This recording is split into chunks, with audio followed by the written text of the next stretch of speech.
Fala galera, Diego Ribas, editor da GFight, diretamente de Las Vegas, para mais um episódio do Direto de Vegas.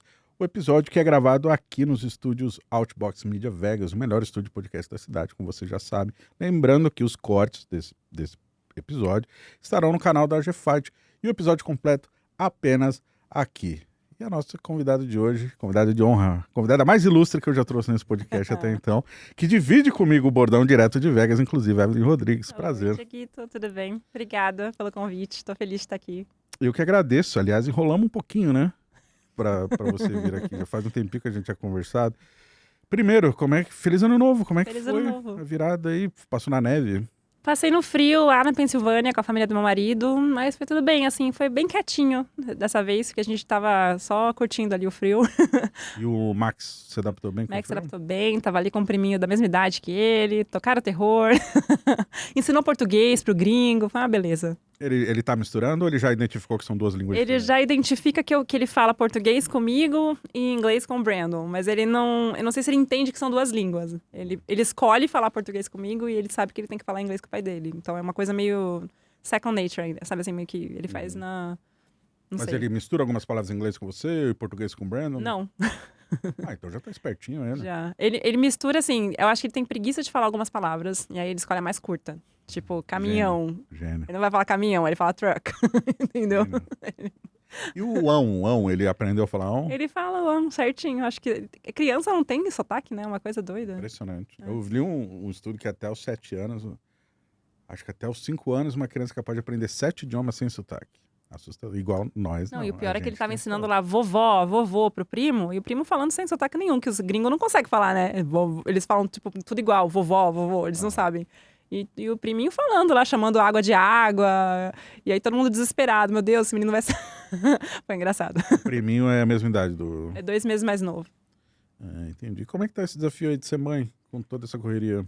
Tá um trabalho. desafio doido, né, gente? Que imagina, você mora em outro país, não tem rede de apoio, é só eu e meu marido A e sua rede de apoio mais próxima é na Pensilvânia. na Pensilvânia. E a minha babá, né, que mora em Vegas. Que é Se não brasileira. fosse ela, Jesus amado, não existia. É brasileiro. Ela é brasileira. É muito difícil, assim, porque a gente acaba tendo... Pra mulher é muito complicado, né? Essa coisa de escolher carreira, mãe, como é que você dosa. Eu acho que eu demorei um pouco pra ser mãe, um pouco por causa disso, assim, sabe? De sentir que eu tava numa fase estruturada, assim, de ter um pouco mais de estabilidade. E aí, ainda bem que eu encontrei o marido certo também, porque, olha, é cada uma ali que a gente tem que negociar, assim. Eu falo pra ele que eu tenho 2 chefes, né? Eu tenho o UFC que manda fazer uma coisa, eu tenho que falar com o Brandon pra ver se dá. E ele também, porque ele é freela. Então, quando vem emprego, ele tem que perguntar pra mim e pra babá se dá, entendeu? Na verdade, o lance de schedule de você, de cronograma, né, é complexo, né, ajustar. Muita viagem. Porque ele também, agora ele deu uma, me corrija se eu estiver errado, deu uma diminuída a questão de viagens dele, né? Ele teve que parar de viajar por causa da paternidade. escolha.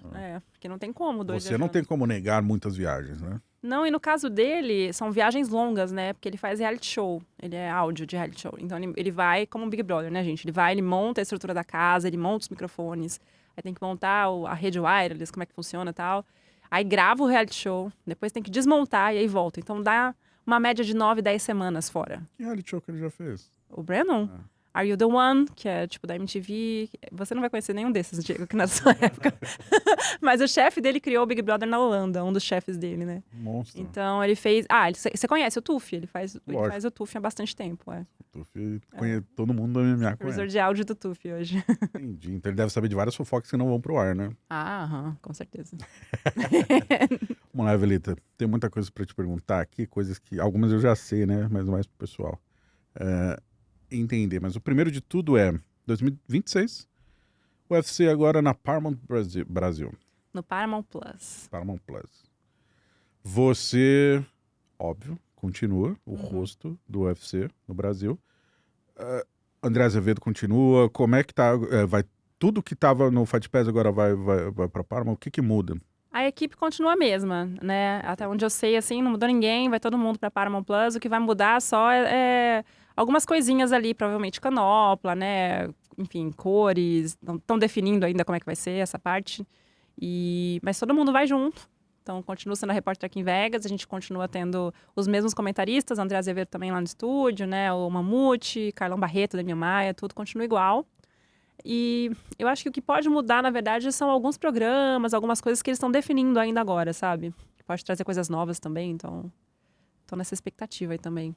Em termos de transmissão, exatamente, É o a mesma mesmo coisa. padrão de qualidade. Deve ter provavelmente mais alguns programas, por exemplo, eu sei que eles estão negociando pré-show, como vai ser, se vai ser de sábado, né, antes do evento, depois do evento você vai ter um pós-show, enfim, essas coisas que vai ser meio que padrão, né? Porque antigamente, como aqui nos Estados Unidos era a ESPN, que tinha os direitos americanos, né, e era o Fight Pass Brasil, no Brasil, a gente não tinha que seguir a mesma coisa. Então agora vai ser meio que um padrão, que eles fizerem aqui fora, a gente vai replicar no Brasil. Entendi. Porque aqui é Paramount, no Brasil também é Paramount. Uhum. Beleza. A livraria, o arquivo... Livraria foi longe agora. É que eu traduzi library. Desculpa. O acervo. O acervo, o arquivo, tudo que tinha lá no Fight Pass Brasil vai pra Paramount? Então, a gente sabe que por enquanto tá indo uma seleção de eventos, né? Uma seleção de lutas, porque, gente, é muita coisa. Vai Meu demorar, não é uma coisa que... Alguns tera. Né? Exatamente. Então, não é uma migração fácil, então eles estão selecionando algumas lutas, alguns eventos, né? Acho que já foram migrados esses, inclusive. E eles estão nesse processo aí de definir como é que vai ser essa transição. Perfeito, perfeito. Primeiro evento dia 24 de janeiro. Aqui em Las Vegas, direto de Vegas. Direto de Vegas. Jean Silva, Amanda Nunes. Natália Silva. Natália Silva, é verdade, né? De última hora ali. O Daico também, o Davidson. Uhum. Além disso, já vamos falar bastante de UFC. Mas esse ano vai bombar de UFC BJJ também. Vai bombar boxe também, parece que vai CBJJ, ter. Zufa Boxing. Zufa Boxing. Que mais? Vai ter TUF também? TUF, tem mais uma temporada do TUF, tem Contender. Contender segue formato 10 episódios ali no primavera. Por outono, enquanto, sei lá. tudo igual. É muita coisa. É, bastante coisa. Mas a gente tem a Mayara lá no BJJ, então... Eu ia te perguntar isso. Eu ia te perguntar. Você não tem como... É impossível você fazer tudo, né? Não dá, gente. Com o Max, então, em casa. Mesmo se não tiver... Mesmo se fosse solteira 25 aninhos. Não dá. E a Mai também tem me ajudado em alguns Fight Nights, né? Alguns eventos do UFC. Quando eu não posso viajar, ou a gente vai conversando na agenda ali. Ela tem vindo, na verdade, fazer esses eventos também, que é uma coisa que a gente tem tentado entregar mais eventos do UFC para ela. E ela tem se dado muito bem também, né, no MMA. Então, acho que é uma ponte que ela vai continuar fazendo esse ano. Ela manda bem demais. É. O jiu-jitsu. Ela é faixa preta, né? Eu não sou, gente. Tá, mas aí com esse número de eventos todos, aí vai ser evento pra caramba. O Zufa Boxing vai ser tudo. Eu não sei o que você pode falar pra gente, o que você não pode. A gente tem muita coisa que eles estão definindo ainda. E tem muita coisa que você não pode falar. Pode jogar na conta deles, que eles definem. Então, eu não posso falar, gente, ainda. Mas eles estão acertando aí os cards, entendeu? Logo, logo vai ter novidades aí, vocês vão Então saber. vai ter evento de boxe no Apex. Sim. Que delícia. Não sei se eu podia falar, mas sim. Que demais, cara. No ringue ali, com aquela iluminação de octógono, tô bem curioso pra ver. A gente já viu. Já viu? Eu tava lá outro dia, vi uns testezinhos lá. O Diego Lopes também chegou, fez umas fotinhas. A gente foi gravar com ele. Todo mundo muito curioso pra entender, né? Como é que vai ficar depois da reforma. Vai ficar bem legal. E a história da reforma do Apex? Vai caber mais gente lá dentro? Até onde eu sei, foi uma reforma que era para aumentar banheiro, né? Uma coisa meio do corpo de bombeiros, tinha que entrar a questão lá de porta de fogo e tal. E eles ampliaram os assentos, sim. Não sei te dizer exatamente quantos, assim, mas eu acho que dobrou o número de assentos. Então, eu acho que tinham 300, vai para 600. Não, era 1.500, mais ou menos. Capacidade. É, a capacidade. Nesse setup eles usavam na SLS, nunca usaram a capacidade máxima. Vai aumentar a capacidade nesse aspecto, entendeu? Pelo que eu entendi. Tomara que usem. Não me mate, tudo, gente. Tomara que usem tudo. Evelyn, o Fight Pass Brasil teve vida curta, mas começou no Brasil em que ano? 2023. E você desde o dia 1 estava lá. Foi lá. Antes você era repórter da Globo. Sim. E antes repórter do Gente, site. eu já fui repórter da AG Fight. Não fala isso que vai estragar o seu currículo, Evelyn. Ninguém sabe. Muita gente não sabe, mas é verdade. Eu já fui repórter da Tatame, repórter da AG Fight. Da G-Fight, eu acho que foi antes da Tatame. Não, foi Tatame e depois AG Fight. Ah. Eu acho que sim. Mas foram juntos, você era frila, né? Não, mas eu acho que foi Tatame e AG Fight, tenho quase certeza. Porque eu te conheci depois. Não, e eu posso te dizer, agora eu vou desenterrar memórias, então. Socorro, gente. Seu primeiro evento foi o UFC 126. Sim. Anderson Belfort. Uhum. Foi pro Fight World, Isso. que era parceiro da R7. Sim. Foi ali que você me conheceu. Sim, mas a gente se falou rapidinho, né? E depois... Através do Franco, que te Sim, indicou. Fernando Franco, que eu estudei com ele na Casper, inclusive. Que trabalhava na R7. Uhum. Certo. Mas por que você mencionou? Tá. Calma. Eu acho que você fez o freela pra GFI em 2012 ou 13. Ou... É porque então, eu acho que eu já tava na Tatame nessa época. Mas eu não vou lembrar, gente, agora. Eu acho que tava naquela transição de Tatame, sem saber o que eu ia fazer. E aí fui fazer freela. Eu fazia freela de celebridades, né, gente? Então, eu pegava vários freelas de várias coisas. Eu pegava um evento do UFC, aí eu fazia, sei lá, a parte de luta pra G-Fight. E aí eu pegava, sei lá, celebridades, Ronaldo treinando com Anderson Silva, eu vendia pra caras, entendeu? Você não pegou? Não foi você que fez alguma coisa do Rei do Camarote aqui em Vegas? Gente, ó, Pessoal mais jovem, entre no YouTube, Rei do Camarote. É mais ou menos assim. Os 10 mandamentos do Rei do Camarote são o seguinte: tem que ter uma Ferrari. eu tinha que vender matéria, gente, eu precisava ganhar dinheiro. Gênia, tá certo. Aliás, esse cara, ele veio fazer alguma coisa em Vegas e você foi atrás dele, foi isso? ele veio assistir o UFC. Por isso que eu fui atrás dele. Tinha ligação com a pauta de. É lógico. Poxa, Mas isso aí foi o quê? Pra caras? foi pra Globo. Ah, mas melhor Eu ainda. tava no combate. Globo, monstro. Tá, vamos lá. Puta, aí, foda com isso, faz tanto tempo. Há perigos desse episódio ficar muito grande. Vamos lá. Você muda pra Vegas em? 2010. Certo, formou em jornalismo na Casper. Ixi, mas ó, me formei lá atrás, né? Eu não vou ficar entregando minha idade. Minha turma eu acho que era 2001, gente. Peraí, por aí. Eu já tinha uma carreira no Brasil, já tinha feito rádio no Brasil, já tinha trabalhado com produção, tinha uma produtora de TV. Depois eu fui trabalhar em construção civil. Na verdade, eu sempre trabalhei em construção, que eu era assessora de imprensa. Você não batia laje, né? Aí. É, eu era assessora de imprensa de uma empresa de material de construção. Tá. Uma associação que reunia todas as lojas de material de construção do Brasil. E aí, eu, na verdade, comecei nessa empresa no segundo ano de faculdade. Então, eu sempre tive esse estágio e mais outras 500 coisas que eu fazia, entendeu? Eu era DJ numa casa noturna em Osasco, eu tinha uma banda de forró. Famosa. Enfim, eu fazia várias coisas. Eu cantava numa banda. Você cantou contato do Fala Mansa? Não tem uma história Algumas assim? vezes, sim, porque eu abria shows, né? A gente tocava no KVA, numas casas de forró lá de São Paulo. Caviar famosa. Então. E aí, Danado de Bom, Canto da Ema. Caviar o quê? Na Arco Verde, né? Era na Cardeal Arco Verde. Fechou ou tá aberto? Acho que não existe mais, Diego. O único que eu sei que ainda tá aberto é o Canto da Ema. Eu não faço ideia de onde seja. E aí, assim, a empresa que eu trabalhava tinha um evento em Nova York, uma vez por ano, que eles acompanhavam, que era o National Retail Federation, que era um evento de varejo do mundo todo. Então, eles vinham com as lojas de material de construção do Brasil para cá. E aí, eles iam fazer visitas técnicas em locais que construíam bastante. Vegas era a cidade que mais construía nos Estados Unidos. Porque aqui era tudo muito rápido. Os cassinos, eles sobem os prédios muito rápido. E aí, vamos mudar de branding. Aí iam lá e demoliam. E era um evento para você demolir o cassino, né? Eles colocam countdown, fogos de artifício, vende tudo que tá no cassino, aí demole, aí constrói tudo de novo. Então, assim, é muito rápido que construía naquela época, né? Esse do Tropicana foi um evento. Exatamente, mas era assim, sempre. E aí, por conta disso, eles vinham lá de Nova York pra cá, todo mês de janeiro, pra fazer visita técnica. Foi assim que eu vim parar em Vegas, entendeu? Você veio pra acompanhar o pessoal da visita técnica. Então, a escola que organizava essas visitas técnicas era uma escola de inglês, que a dona era brasileira. Ah, e aí lá? A International Academy of English. E aí, eu queria aprender inglês, já tinha feito uns eventos com eles assim, e aí meu chefe falou, vai lá, vai pra lá. Na época eu tentei até ir pra Austrália, tentei pra outros lugares, porque eu queria, na verdade, ficar mais tempo. Eu tava vendo onde é que o dinheiro ia render, né? Eu não tinha muito dinheiro no Brasil, gente. Então, e aí acabei vindo pra cá porque ele conhecia a dona da escola. Aí eu fiz um curso de 3 meses, voltei pro Brasil. Ah, primeiro 3 mesinhos só? Eu vim, fiquei 3 meses. Aprendeu alguma coisa? Eu fiz um workshop. Você chega aqui, você acha que você fala inglês, né? Você falou inglês a vida toda lá no Brasil, com um monte de brasileiro, com sotaque. O cara Good night. O cara te fala bom dia, você já... socorro. Então, eu fiz um workshop de 3 meses, voltei pro Brasil e eu falei pra ele, olha só, eu tava com 27 anos. Eu falei, não tem condições, se eu não aprender inglês agora, eu não aprendo mais.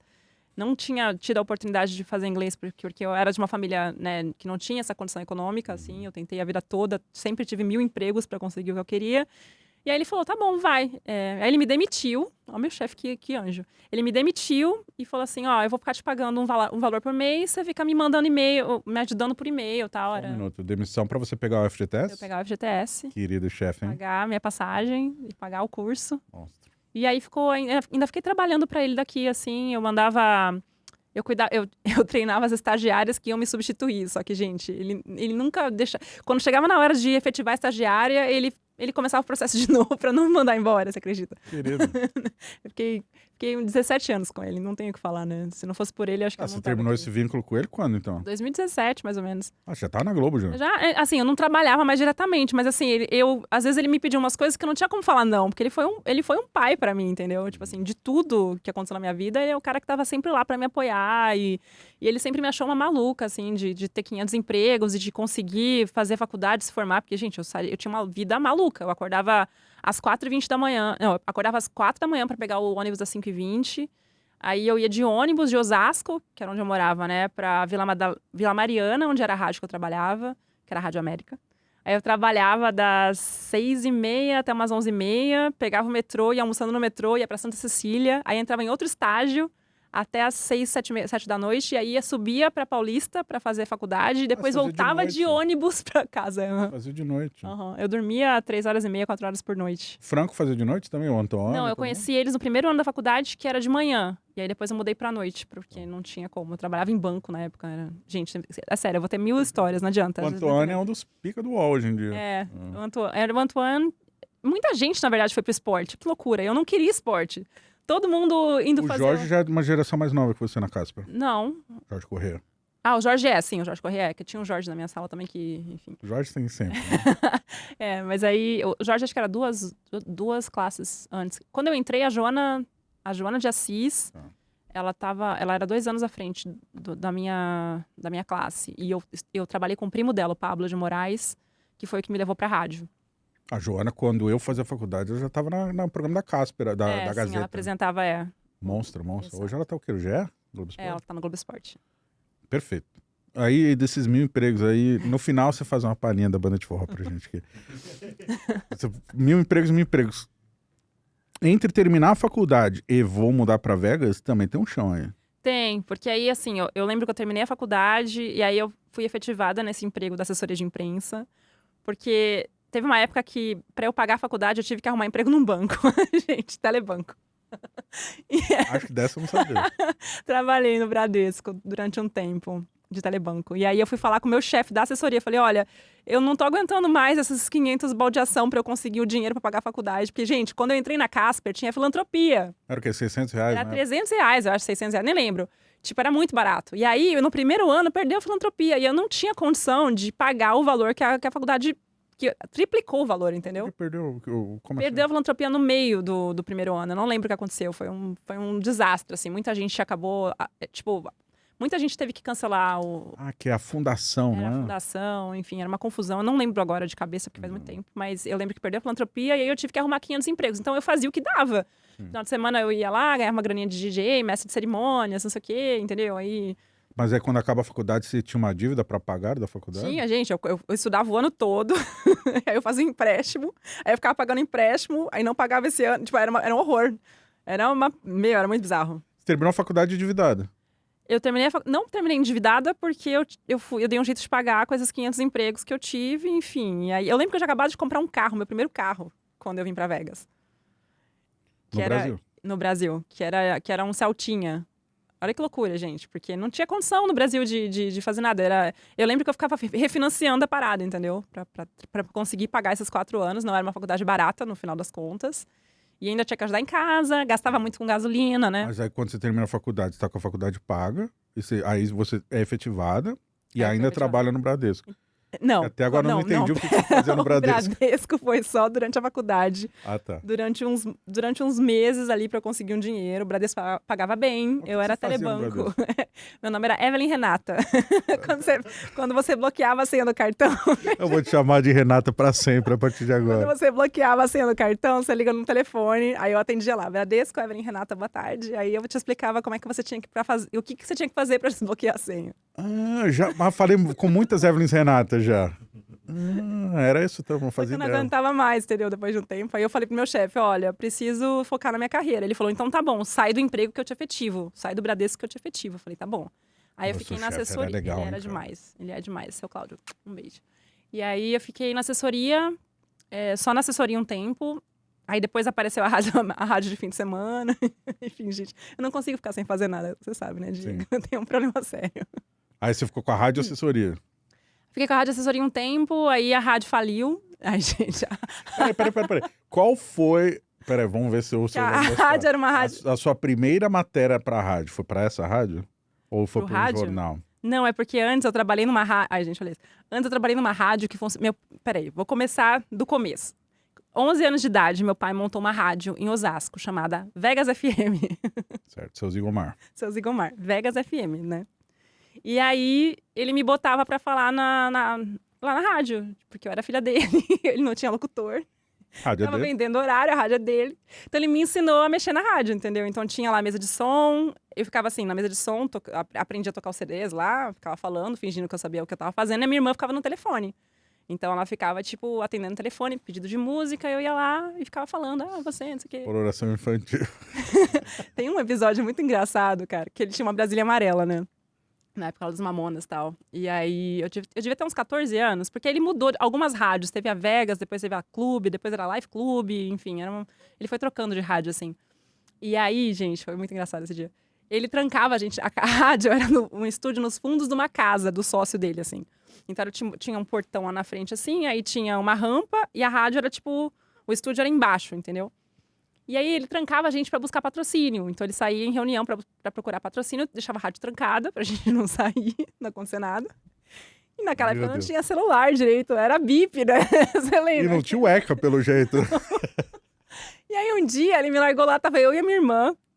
E uma prima minha, não lembro se a minha prima tava junto.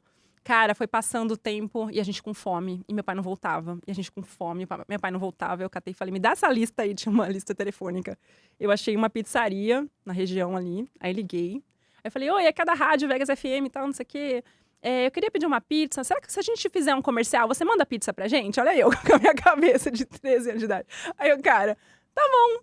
Aí eu catei e fiz lá, pizzaria, sei lá o quê. Aí eu falava, aí a minha prima falava, que tal uma de calabresa? A gente inventou o comercial ali. Aí o cara mandou pizza, mandou refrigerante, mandou não sei o quê. Não tinha como entregar pra gente, passou por cima do portão, né? Meu pai chegou desesperado depois de um tempo, lá com sanduíche pra todo mundo, com refrigerante. Aí a hora que ele chegou, assim, ele não entendeu nada. Ele, mas como que vocês arrumaram dinheiro? Cadê? Como assim pizza? Aí a gente, pai, você tava demorando muito. Eu liguei na pizzaria e fiz aqui fiz uma permuta. Aí desde então ele já entendeu que a gente ia se virar, entendeu? Assim, ele já tinha na cabeça dele, assim, que ele tava fazendo o trabalho direito e que ele falava que ele me criou pro mundo, assim, entendeu? Quando você fala gente, era mais você, né? Isso é muito da sua veia, né? Eu acho que é muito dele. Eu peguei isso muito dele, assim, de ver como ele se virava muito nos 30, sabe? Mas quando eu perguntei do primeiro dia... Já dei uma volta aqui. Em algo... Perfeito, assim que é bom o podcast. Você trabalhou em algum jornal? Trabalhei, Diário de Osasco. Qual foi o... Me conta o seu primeiro dia no jornal. Gente, meu primeiro dia no jornal. O dono do Diário de Osasco era amigo do meu pai. Então, um dia, eu nunca vou esquecer, a gente tava num casamento, ele viu o dono passando assim, meu pai, gente. Foi lá, me apresentou, falou assim, minha filha acabou de entrar na Casper, eu tava no primeiro mês de faculdade. Aí ele falou assim, arruma um emprego pra ela lá. E o cara falou, passa lá segunda-feira. Nunca vou esquecer. Chegou segunda-feira, eu fui. Na cara de pau, né? O cara mandou eu ir. E aí... Eu lembro que era um jornal que era super tradicional em Osasco, assim, né? E tinha... Era um dos poucos jornais da região que tinham gráfica. Então, eles imprimiam os jornais no local, além dos jornais de outros jornais da região ali e outras coisas. E aí, eu lembro que eu fui, conversei com ele. Ele deve ter falado, mais uma aí. Chegou e me jogou lá na redação, me apresentou pra chefe de redação. E falou, vai começar aí.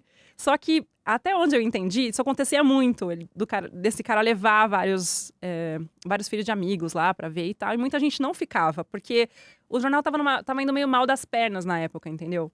Eles não tinham dinheiro muito, assim. Eles tinham uma... Olha isso, eles tinham... O jornalismo não dá dinheiro, ponto, né? Mas nessa época eles estavam realmente bem ruim, assim, de grana, né? E aí eles tinham um refeitório, então ele falou, a gente pode pagar, sei lá, era R$150. Eu não lembro quanto eu recebia. Eu acho que eu ganhava R$300 por mês. E eu trabalhava 2 meses para pagar um mês de faculdade, eu acho que era isso. E aí ele me dava, eu podia comer no refeitório. Então eu ia pro refeitório da empresa, assim, na parte de cima, para comer. E aí, por isso que eu tinha outros empregos, entendeu? E a primeira matéria que eu fiz, porque o que acontece? Tinham outros estagiários lá que já tinham mandado fazer essa matéria. Tinha dado um vazamento de gás, se eu não me engano, numa parte lá de Osasco, que tinha fechado vários comércios. E tinham... não. A primeira que eu fiz foi uma ponte que tiraram. Gente, olha a matéria que dão pra estagiária. Tipo, tinha uma ponte que ligava um lado da cidade ao outro. Aí tiraram a ponte para construir uma avenida, né? E aí queriam que eu fosse lá para achar qual foi o impacto no comércio. Já tinha mandado uns 10 estagiários antes. Ninguém voltou com nenhuma história. vai a Evelyn, manda. Ah, você quer fazer estágio aqui? Então tá bom, então vai lá, vê se você consegue. Conversa com os moradores lá. E lá fui eu, batendo nos portões, falar com as pessoas, tentar entender o que era. Eu lembro que eu ganhei um gravador daqueles de fita, né? E aí, a minha sorte é que o fotógrafo que foi comigo, o Edu Venâncio, na época, ele foi me dando várias dicas no caminho, assim. E aí eu cheguei, fui falando com as pessoas e eu tive a sorte de pegar alguém que tinha uma história legal, entendeu? E aí eu voltei com essa história pra redação. Aí a chefe olhou meio assim, publicou. E aí eram umas notinhas pequenas no começo, que era só buraco que eu cobria, era, sei lá, buraco de rua, era, tá furando os pneus aqui, ou aqui tá tendo enchente, não sei o quê. E aí Mas foi desde crescendo. o começo você já ia pra rua bastante. Eu ia pra rua. Eu fiz muita coisa em rua. Isso é raro no começo.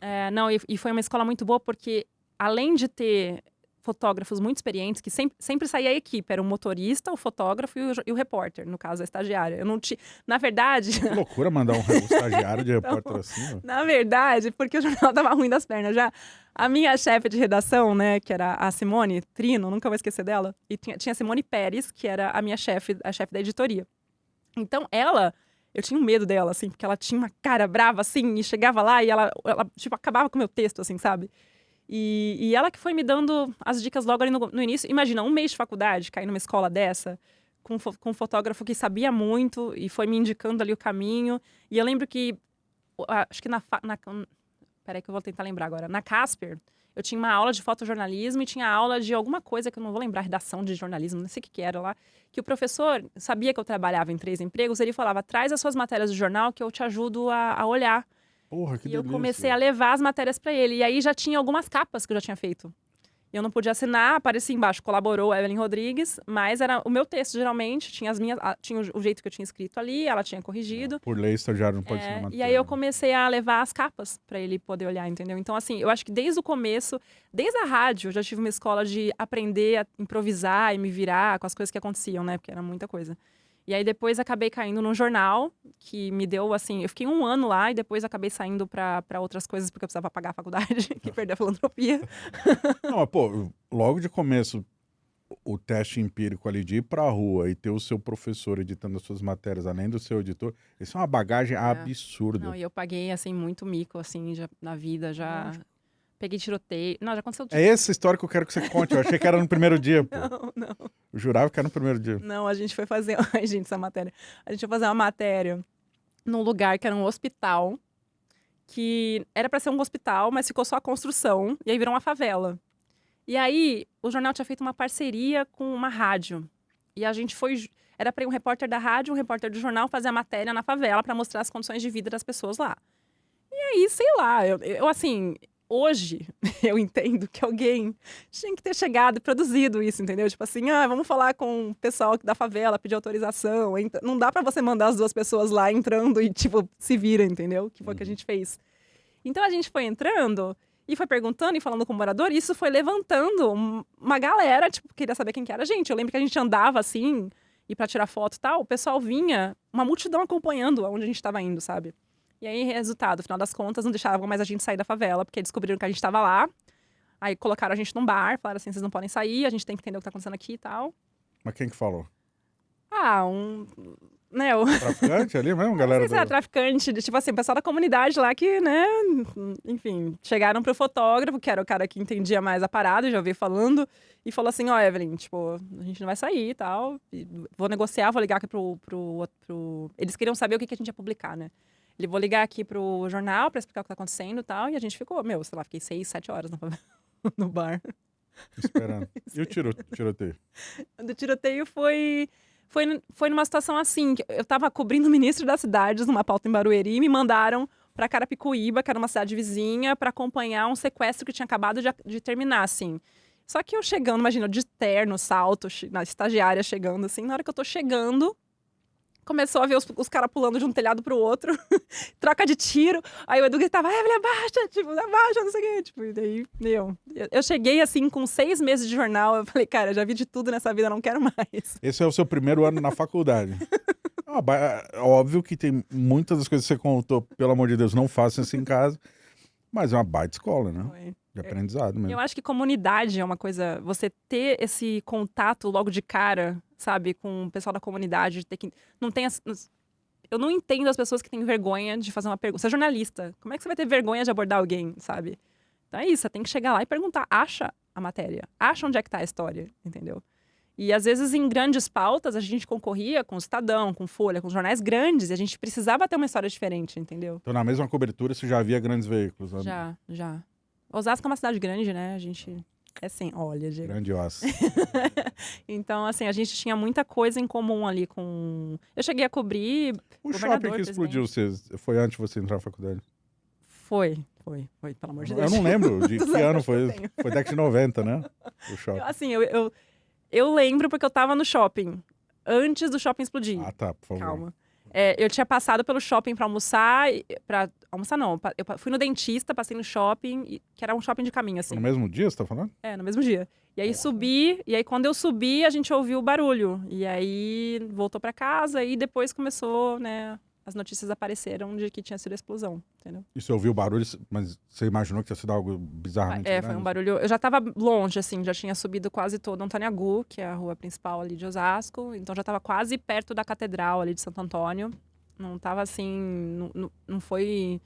Eu não tava pertinho, sabe? Mas a gente conseguiu ouvir um estrondo, assim, tava meio estranha a coisa, sabe? Sim. Não tem muita história simples, né, na sua vida. Engraçado pra caramba. Toda a história da Evelyn é uma resenha. Quando a gente fazia bate-volta pra Los Esse era o shopping que eu fazia rádio, que eu tinha programa de rádio nele. Ah, nesse shopping? Nesse shopping. Pô, ainda bem que você não tava lá, Evelyn. Questão de horas. Anos depois, não. Quando a gente fazia bate-volta pra Los Angeles, já fiz alguns, né? Fazer, sei lá, entrevistar a Mackenzie, ou votar, tirar título de eleitor, essas coisas. É engraçado porque a gente ia dirigindo e voltando no mesmo dia, então... Nossa, o Diego me ouvia, gente, coitado. Dá o quê? Só no carro dá umas 10 horas. Cara, e a gente saía tipo 6 da manhã daqui, voltava de noite e falando. E toda vez que eu sento com a Evelyn tem uma história que eu não sei, cara. Eu acho impressionante. Maravilhoso. Evelyn, você termina a faculdade em 2000 e? Eu acho que é 2005. Foi quando eu entrei na faculdade. E aí você vem pra Vegas 2010. É essa lacuna que eu não tenho muita informação. Sim, de 2005 a 2010 eu fiquei na assessoria de imprensa. Porque é a assessoria de imprensa que me trouxe pra Vegas. Só um trabalho? Eu era DJ ainda de fim de semana, de vez em quando. Você tocava como DJ? É porque a gente fazia muito... Assim, ó, essa balada lá em Osasco, a Lumen, ela tinha 3 andares. Então tinha os DJs da pista principal, que tocava eletrônico e tal. Aí tinha uma pista lá de cima que ninguém queria tocar nada. Que o pessoal... E era música brasileira. Então eu tocava, sei lá, forró, axé, o que tinha, sabe? Eu ficava com essa pista de música brasileira. E aí, no final de semana, a gente fazia muita festa.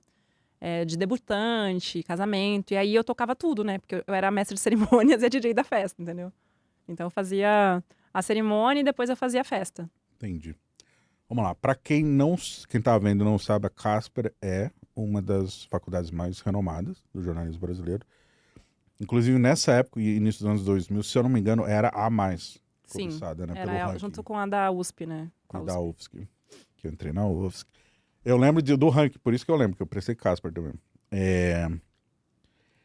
E aí, com todo o seu talento, você é uma pessoa que não nega trabalho nunca até hoje. Você se cobrava por trabalhar em grandes veículos ou ser uma jornalista, não assessora de imprensa, jornalista mesmo? Então, eu sempre tive o sonho de trabalhar na Globo. Pra mim, era onde eu queria trabalhar, assim. Meu pai falava, eu vou te ver no Jornal Nacional um dia, Você tal. queria fazer TV ou... Mas eu queria fazer hard news. Eu queria... Repórter ou repórter. Eu queria ser repórter. Só que eu lembro que no 4º ano da faculdade você pode fazer o estagiário da Globo, né?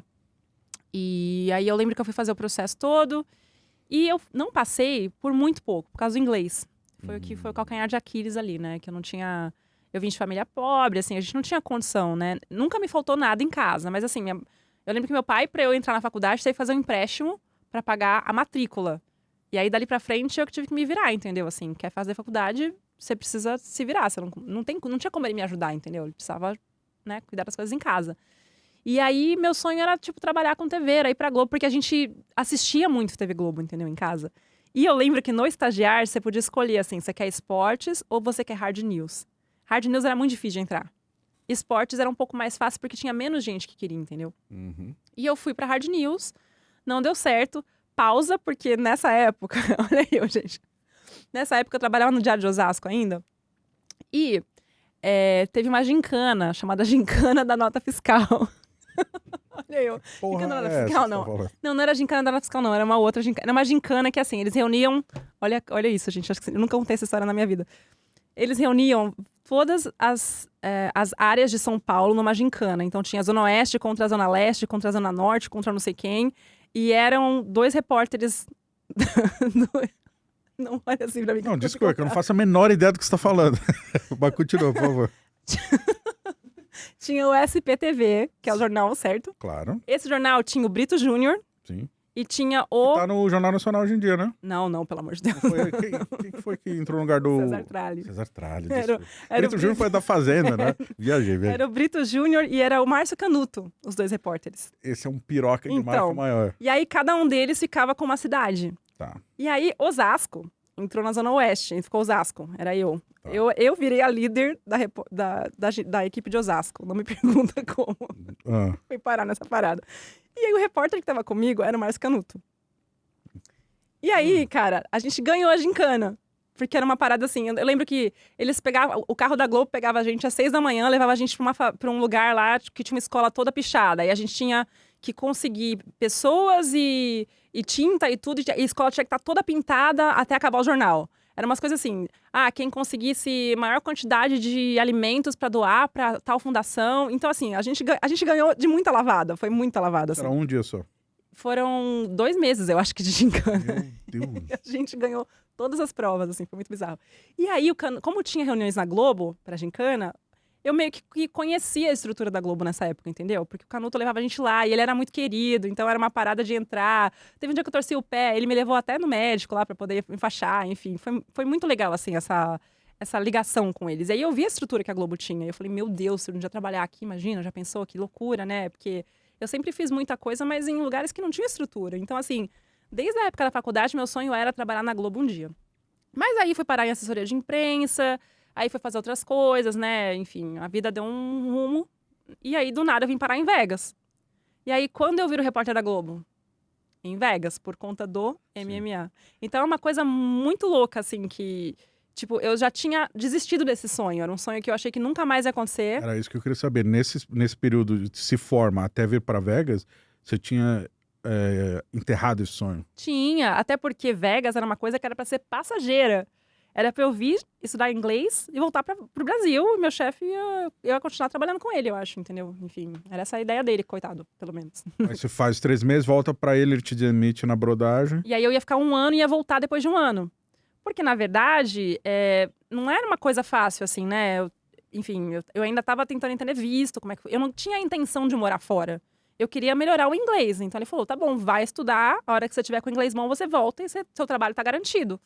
Entendeu? E nesse 1 ano, você se virava como aqui? Ele me pagava um salário. Mano, esse cara é um pai. O pai dos bons ainda, velho. Ele me pagava um salário para eu continuar fazendo o que eu fazia para ele. Então, eu continuava treinando estagiária à distância. Porque, na verdade, tinha ICQ. ICQ não, olha eu. Tinha Skype, tinha umas coisas que MSN. dava... então. Aí, eu continuava ajudando a escrever os artigos dele, a fazer umas coisas lá. Cuidava do site, da comunicação estratégica da empresa daqui de fora. E aí, eu inventei o home office, aquelas, né? Brincadeira. E aí... E era bem mais barata a cidade naquela época também, né? Sim, eu cheguei a morar numa casa com 13 pessoas. Era horrível, porque você não conseguia chegar e alugar uma casa. Entendi. Entendeu? Você tinha que chegar, ter 6 meses de residência nos Estados Unidos para poder apresentar o documento, entendeu? Era um processo, né? Morar com muita gente, né? Eu morei com muita gente, era horrível. E como é que era a questão de dividir Nossa, não dava. comida na geladeira? Eu colocava nome em tudo, eu era terrível. Funcionava? Assim. Não. Tem uma história que eu não posso contar. Droga, Você tá droga. Eu tava querendo- jogando no ar pra ver se ela contava. Essa daí pode dar processo. Tá bom, então, vamos... É isso que eu falei, eu tenho muita história que eu sei, mas eu jogo. É isso que se a pessoa quiser contar ou não, ela conta. Um dia, se você me encontrar na rua, no Brasil, você me pergunta que eu conto a história dela. Certo. E aí, então, o plano era ficar esse 1 ano. O que te fez ficar depois desse 1 ano? O que aconteceu é que quando eu cheguei, a escola era do outro lado da rua do UFC. Ali perto do Palace Stage, que é aqui do lado, inclusive. Exatamente. Então, o que acontece? Eu lembro, eu não tinha dinheiro, né, gente? Porque, imagina, fui demitida, peguei meu FGTS e vim. E aí, o dinheiro que meu chefe mandava, eu conseguia pagar a escola pagava um quarto pra mim, pra eu ficar nesse dormitório da escola. E assim, era pra viver o básico ali, mas não tinha luxo, né? Não dava. Então, se eu quisesse comprar alguma coisa, tal, eu tinha que arrumar um freela, né? Tinha que, né, ver o que dava pra fazer. E foi aí que um dia, todo o intervalo, a gente comia no dólar menu, que tinha no McDonald's, que era $1, você pegava um sanduíche lá com refrigerante e a batata. Que, né, essa era a minha dieta Grace da época, entendeu? E o McDonald's era assim, tinha acho que aqui era meio que a escola, tinha a rua, a sede do UFC e o McDonald's era aqui, entendeu? Várias vezes indo pro McDonald's, eu via vários lutadores brasileiros lá, perdidos também, comendo lá, entendeu? Nessa época, qual era a sua ligação com o UFC? Nenhuma, eu não sabia nem o que era. Eu não Eu lembrava, a luta... assim, ó, eu sabia o que era porque meu pai assistia as lutas do Royce. Né, o começo ali do UFC, meu pai assistia, ele alugava as fitas VHS, ele ficava, né, no chão da sala lá, no colchãozinho de madrugada assistindo. E muitas vezes eu assistia com ele. Mas até fazer a ligação das letras com o que estava na frente da escola, demorou, entendeu? Não foi uma coisa fácil. Porque no começo eu comecei a fazer coisa de celebridade. Eu seguia celebridade na rua, eu tirava foto de quem eu via. Eu cheguei a fazer matéria com a Adriane Galisteu. Capa, né? Fiz capa da Caras. A história a gente já conta, que é maravilhoso. Entendeu? Então eu seguia a celebridade. Pra mim, o que era mais fácil? Eu tinha ligação com uma amiga que trabalhava no Fuxico, que era um site de fofoca. Eu falei pra ela, eu tô em Vegas, tem várias celebridades aqui, vira e mexe, for pra balada, porque eu ia pra balada direto, né? Eu queria ver os DJs. Quem te viu, quem te vê. Eu era DJ no Brasil e eu pagava um absurdo pra ver os caras, aqui era tudo de graça, entendeu? O que você ia ver, tipo, Calvin Harris? Calvin Harris, Tiesto, essa galera que eu queria muito ver, assim, pessoalmente. E assim, aí eu entrava na balada e assistia pra casa, mas assim, eu queria ver, né? Então, eu comecei... Ali, nesse momento, foi quando eu entendi que ia ter o UFC 126. E aí eu falei, vou tentar cobrir. Estavam vindo 30 jornalistas do Brasil pra cá. E aí eu falei, de repente eu consigo um freela ali. Porque eu já tinha feito freela de outras coisas, né? Falei, de repente um freela de luta. Mas eu não entendia nada, não sabia nada de luta, entendeu? Eu lembro que... eu conheci a Anaísa no primeiro dia ali do Media Day, e aí eu cheguei desesperada pra ela, porque eu sabia até quem era o Anderson Silva e o Vitor Belfort, mas o resto, meu filho, nossa senhora. Não, eu lembro que a gente fez uma call, você, pra falar algumas coisas do evento, porque o Franco, resumindo a história, você tentou, o Franco sugeriu seu nome numa reunião de pauta, o Zé adorou, só que o R7 não liberou verba. Não, Acho que o Zé falou com você, ou via Franco ou ele. Falou, tem um site aqui que é parceiro da gente, Fight World, vê com eles. Aí eu acho que eles fizeram uma parceria ali, sem grana, mas pra você poder cobrir. Que eu precisava que saísse matérias com meu nome, até pra poder ter um pouco de... a partir do momento que eu tinha uma matéria com meu nome, eu poderia dizer que eu tava aqui, tinha como as pessoas me acharem no Google. Exato. Também, entendeu? Networking, né? Conhecer pessoas.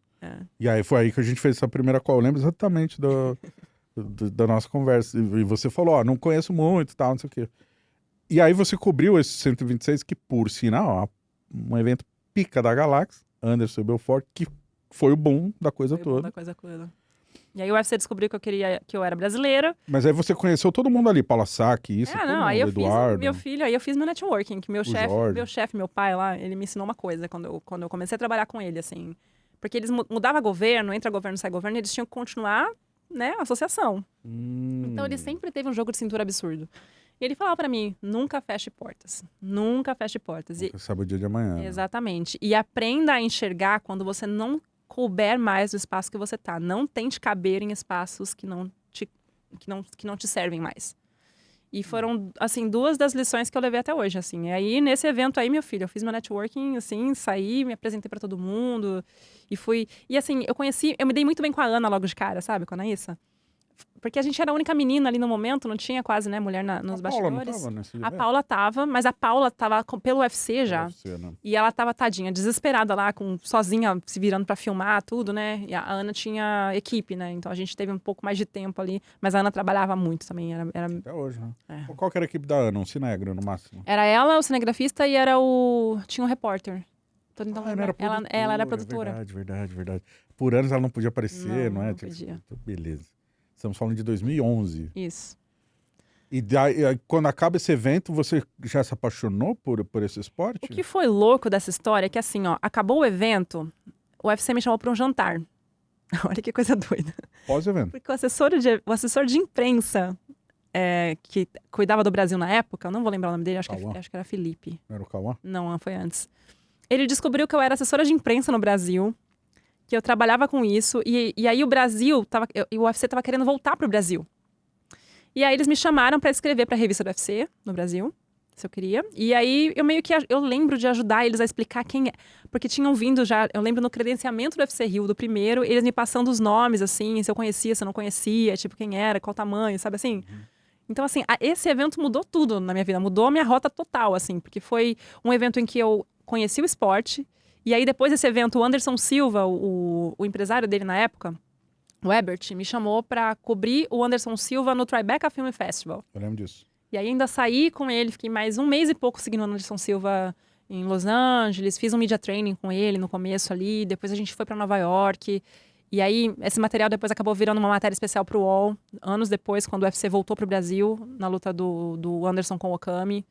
Eu lembro que você mandou um videozinho desse rolê com o Anderson pra gente subir no site. Tinha, porque aí ele deu várias entrevistas, assim, eu lembro de muita coisa, assim, eu fiquei um mês mais ou menos seguindo ele. E olha, foi uma chance que veio por causa do 126. Mas, pessoalmente falando, já era muito cedo pra se apaixonar e dizer quero trabalhar com isso? Porque assim, eu entendi que tinha uma oportunidade. Só que aí tava acontecendo o TUF, do Faber contra o Dominick Cruz, em Vegas. Foi ao vivo, não foi? As lutas eram ao vivo? Acho que era esse. Eu acho que era esse. Eu lembro que eu conheci o Pateta. Pateta, fala disso. Nos bastidores do 126. E aí ele falou, olha, se você quiser aprender mesmo sobre o esporte, eu vou estar em Vegas por 2 meses, gravando o TUF e tal. Você pode vir, eu te ajudo.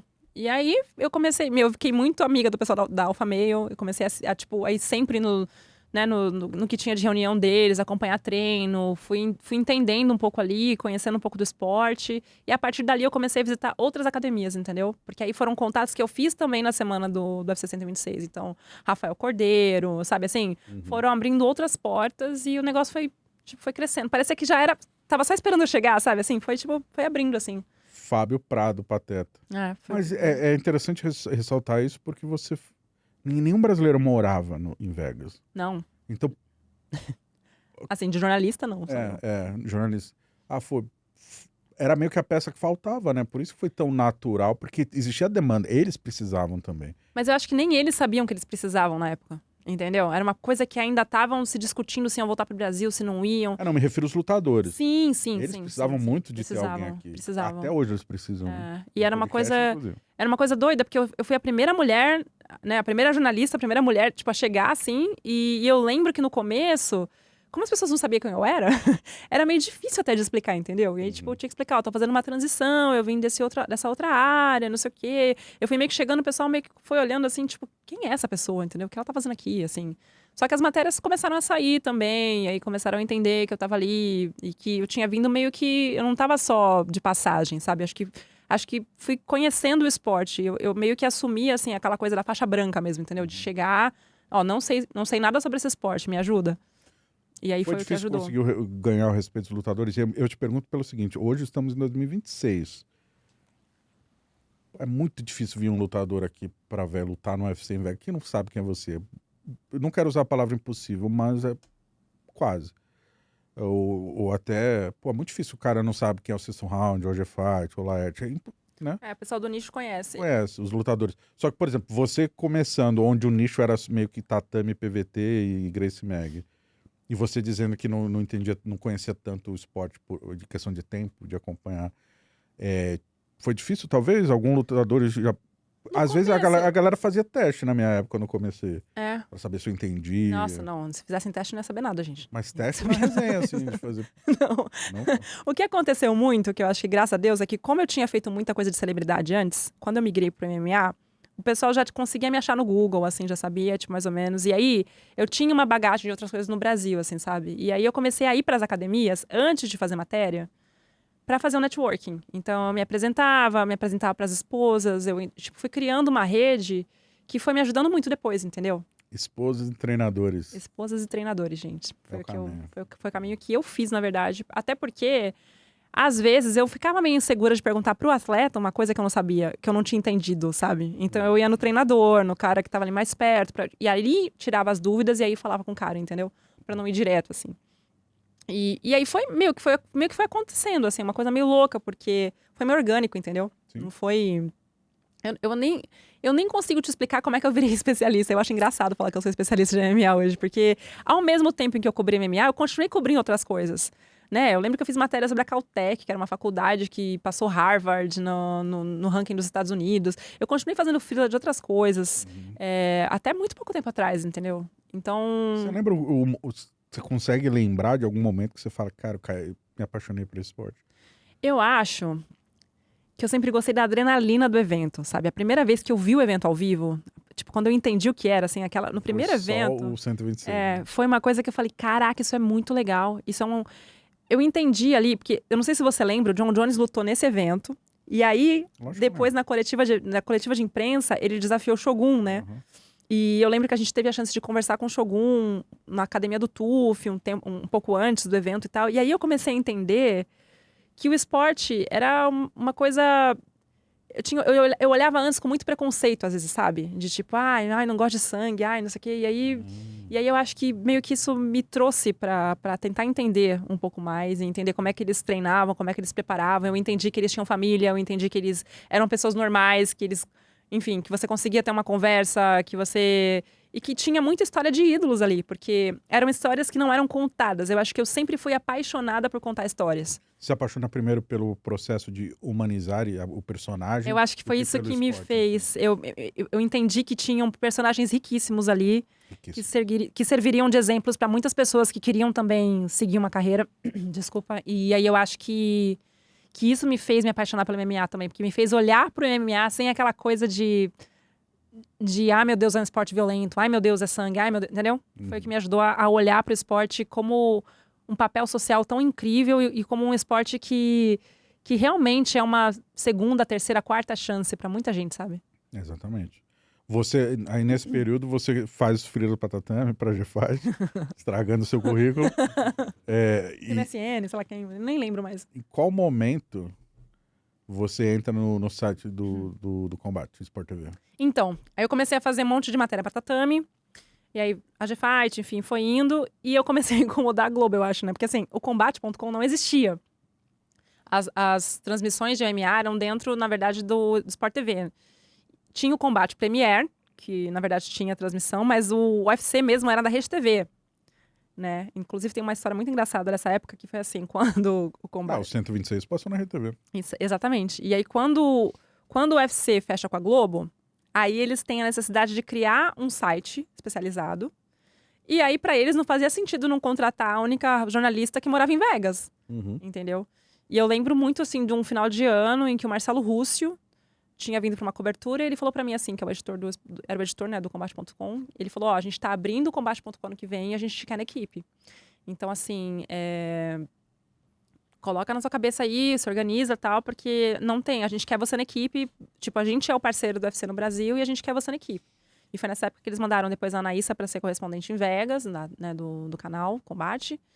E aí foi onde tudo começou com a Globo, na verdade, né? Porque aí eu tinha carta branca para escrever ou fazer o que eu quiser, tinha dinheiro, né? Porque assim, eles conseguiam pagar viagens, eu conseguia acompanhar eventos em outros lugares.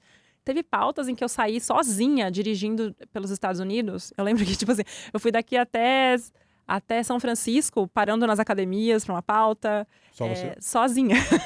Eu parava na cidade que tinha motelzinho ali para entrar, sabe? E às vezes eu ficava, meu Deus, eu tô sozinha nesse lugar, como eu sou louca, no meio do nada, sabe? Assim, eu ia avisando as pessoas no caminho que eu conhecia, que eu tava chegando, e ia. A Ana nem morava aqui ainda? A Ana começou a morar aqui depois, eu acho que ela vem em 2013, 2014. 2014, né? Até 2014 era só eu. Que eu mudei no meio de 14, ela mudou antes.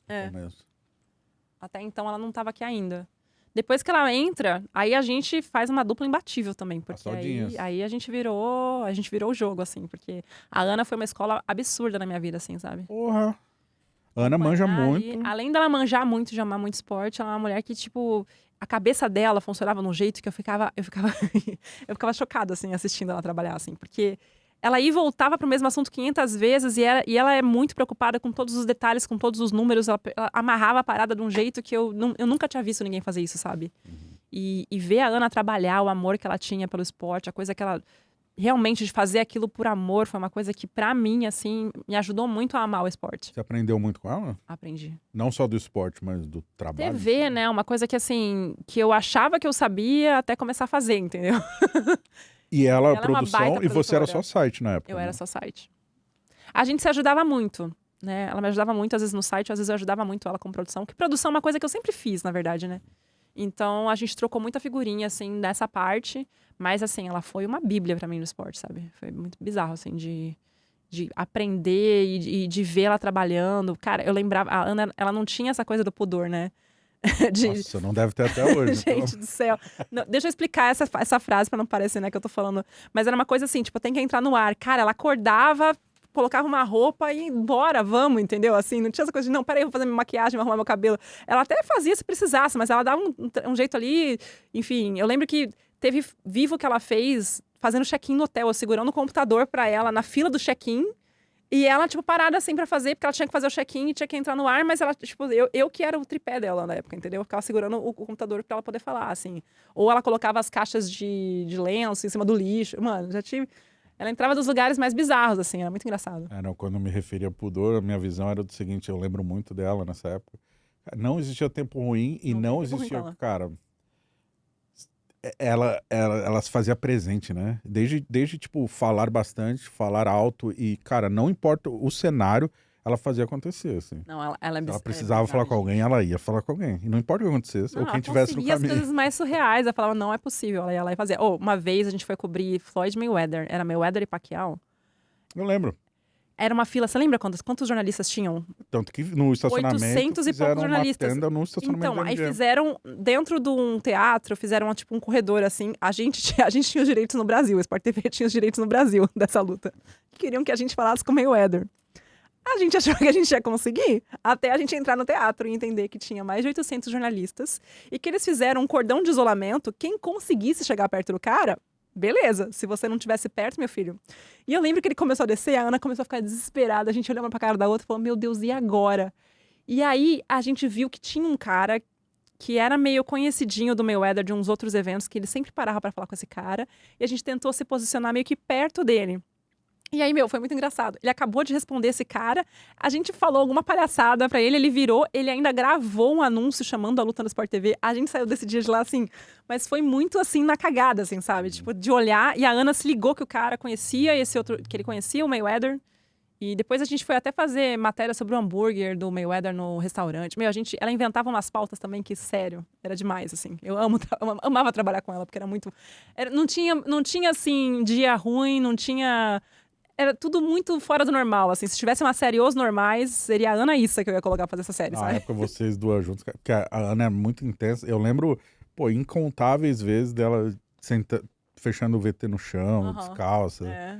Mas você também, duas workaholics. A gente era doida. Aquela cobertura que a gente fez da luta do Barão, que o Barão passou mal e não lutou. Nossa Senhora. Foi em Sacramento. Tava vocês, enfim... Essas viagens com a Ana te marcaram muito? Muito, porque a gente dividia quarto. Rolava isso. A gente dividia quarto, a gente dividia a transmissão. Uma acordava mais cedo que a outra pra resolver, enfim. E eu aprendi muito de transmissão ao vivo com ela, porque o que acontece? Ela era muito rata, sabe? E eu lembro que eu meio que fui tentando pegar. Mas ela era muito rata, só que a Ana tem um problema, gente. Ela gosta de catar as coisinhas mais baratas pra montar as luzinhas, não sei o que, nananã. E aí ela vai catando esse... Ela tinha uma mala que tinha 500 fios, 500 microfones, 500 luzes. E eu nunca sabia qual funcionava, entendeu? Eu falava, amiga, mas qual é? Aquela... Ela sabia exatamente qual, mas assim, era muito difícil. E aí eu fui tentando... usar o meu expertise, falar com meu marido e tal, descobrir qual é o melhor microfone, qual é o melhor cabo, como é que a gente faz isso acontecer, entendeu?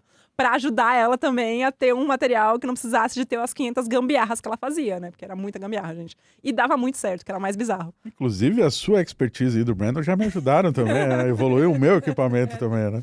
Que eu fui usando o que eu tinha a meu favor, né? Então, vamos lá. Eu lembro que quando chegou a pandemia, que você não podia mais viajar, não podia... Fecha a fronteira, não tem mais como você trazer equipe. Eu sozinha como repórter da Globo na costa leste. Na costa oeste, desculpa, leste é o outro lado. Não fugi da aula de geografia. E aí, o que você faz? Eu tive que cobrir tudo. Então, como é que eu vou fazer para ter distanciamento social e ainda conseguir matéria, sabe? 300 tripés, o que eu vou fazer, entendeu? Então, e o lance deu... eu acho que eu aprendi muito dessa parte, nessa época, eu usei muito do que eu aprendi com a Ana. Ela é uma baita repórter, produtora, mas comentarista também muito boa. Ela é demais. Ela entende muito do esporte. É a única mulher hoje em dia comentando luta no Brasil? No Brasil, eu acho que é. Cabeça, acho que sim. Aqui fora tem a Laura, né? A Laura Sanco. Ela sai no Brasil, quando ela volta pro Brasil, tem aquela história do correspondente, só pode ficar 2 anos, né? Isso. Ela volta e vem o Ben-Hur. E vocês linkaram muito bem também, né? O Ben-Hur é demais, né? Pô, bem, ó meu bem. Ele é demais, gente. A gente, nossa, assim, logo de cara já deu tudo certo, já foi tudo bem, assim. Ele já vi que ele era muito, assim, tranquilão, né? E ele também, ele veio... O curioso do Ben, assim, eu aprendi muito com o Ben também, porque eu acho que eu aprendi... Ele já era muito mais experiente com TV, né? Com lance de ao vivo, de como fechar VT e tal. E é uma coisa que... A Ana não fechava muito VT, por exemplo, entendeu? O dela era mais ali no ao vivo mesmo. Ela fazia 1000 entradas do começo até o final da programação, assim. Ela entrava ao vivo, falava o que estava acontecendo, vendia o que estava acontecendo e beleza. O Ben já fechava VT. Ele tinha feito passaporte por TV, né? Ele já tinha o lance do passaporte por TV também. A Ana vem como produtora, depois ela sai como repórter já, né? Sim. Depois do doping do Anderson Silva no TUF, ela acaba entrando no ar. E aí, quando o Ben vem, ele meio que... Ele vem meio como faz tudo, mas ele ainda era só Sport TV. Naquela época ainda tinha um repórter do Sport TV, e aí se tinha algum acontecimento que era nacional, vinha o correspondente de Nova York pra cá pra fazer a matéria. Sim. Quando eu entro, vira uma só Globo. Certo. Aí eu tive que assumir, na verdade, Globo, Sport TV e Combate. Sem nunca ter sido repórter de TV, né? O Ben chega no começo de 2016, fica 16, 17 inteiro. E aí a gente cobre o atentado juntos. Certo, que foi aqui do lado do hospital. Quando ele fez uma matéria... acho que foi um dos primeiros... Acho que foi um dos únicos eventos, eu acho que ele fez matéria pro Jornal Nacional, por exemplo, entendeu? Que era... Não sei se foi o primeiro Jornal Nacional dele, não, mas eu lembro que foi... Que marcou muito, porque, teoricamente, você é o repórter local, você não pode entrar no Nacional.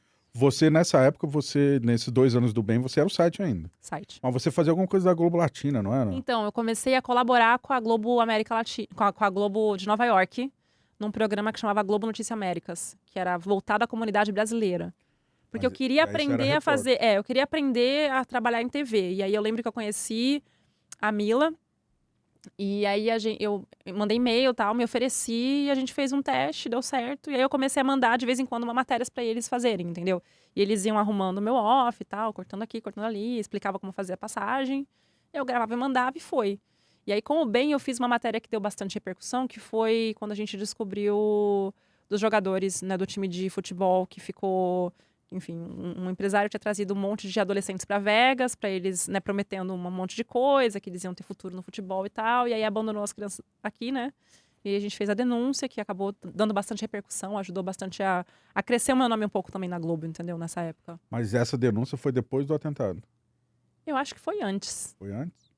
E nessa denúncia você aparece Não, mas eu assinei a produção de tudo com o Ben. Perfeito. Porque o meu ponto é, quando você fazia trabalhava além do site, para América Latina ali da Globo, você ali também te preparou bastante, né? Sim, sim. Mas eram pautas mais fáceis, assim, né, Diego? Logicamente, mas... Coisas mais fáceis de falar. Mas, logicamente, você é a mesma coisa o Jornal de Osasco. Você está sendo jogado ali, mas você vai adquirindo experiência. E tem alguém editando seu texto ou editando seu VT. Sim, sim. Porque... E aí, que é o gancho que eu quero fazer. Porque aí, quando você é jogada aos leões, era uma baita de uma pica, né? Que era o maior atentado da história dos Estados Unidos, com 59 mortos. Moderno dos Estados Unidos. Simplesmente um cara que sobe no Mandalay Bay, resolve atirar contra um show do outro lado da rua, e a gente estava junto, você viu, né? Você acompanhou. Era pra eu estar de produção, e você ficou com o Ben-Hur, né? Você ficou de produtor com ele. Eu vim com a irmã do Ben, que tava passando férias aqui, coitada, para fazer umas imagens desse hospital que fica nessa rua que estamos aqui hoje. Estávamos falando disso agora. E aí, do nada, me perguntam assim... E eu, olha isso, meu sexto sentido falou, leva o seu celular, leva os cabinhos de microfone, leva um tripézinho, porque vai que alguém te pede alguma coisa. E eu tinha ganhado uma canopla do Tigre, cinegrafista da Globo. Que era uma canopla da Globo, assim, que tinha tava até meio rachadinha, assim, mas ele me deu e eu guardei. Ele falou, guarda, vai que um dia você precisa. Que foda. Mas você tem uns anjinhos na tua vida também, hein? Tem uns anjinhos na minha vida. E aí, o que aconteceu? Atentado em Vegas, estamos aqui tentando descobrir o que está acontecendo né, viemos para o hospital, que era um lugar que era mais seguro para ver vítimas e tal. E aí o Ben desesperado, coitado, porque caiu para ele a função de fazer tudo de rede, então ele estava fazendo todos os jornais de rede, era Bom Dia Brasil, era o Jornal do Meio-Dia, era, enfim, Jornal Nacional, que era mais importante, Fantástico e tal. E aí precisavam de alguém para ficar entrando toda hora ali, fazer vivos na Globo News. E aí falaram o quê? Evelyn, você consegue entrar? Eu falei, consigo, né? Não sei, vou tentar aqui. E aí foi. E aí Eu lembro que foi num domingo. Foi domingo, não?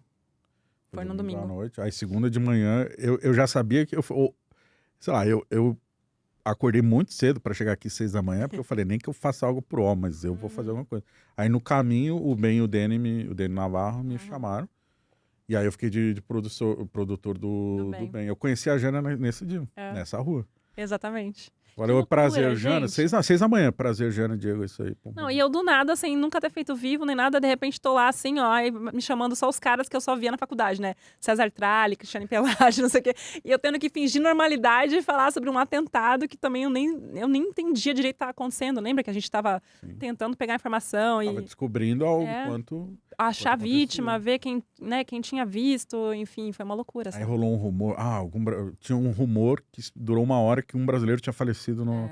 E para descobrir, liga para o hospital. Nossa, essa cobertura eu acho que foi uma das mais difíceis da minha vida, assim. Sem dúvida alguma, marcou para todo mundo, inclusive eu como produtor, mas você não acha que ali foi porque isso estamos falando de outubro, 1º de outubro de 2017. O Ben ia sair em dezembro, voltar pro Brasil. Ali, meio que, né? Foi ali os caras agora falaram, ela segura o tranco, né? Foi ali meio que eu acho que tinha um movimento para trazerem outro repórter do Brasil para cá. E eu acho que com o que aconteceu aí, porque eu lembro, gente, teve um e-mail, foi muito engraçado isso. Alguém falou assim para mim, você pode entrar no ar? Eu falei, você pode só falar com o meu chefe para ver se tá tudo bem? Porque, teoricamente, eu era freela fixa. Eu não era funcionária, mas eu era, eu tinha um contrato.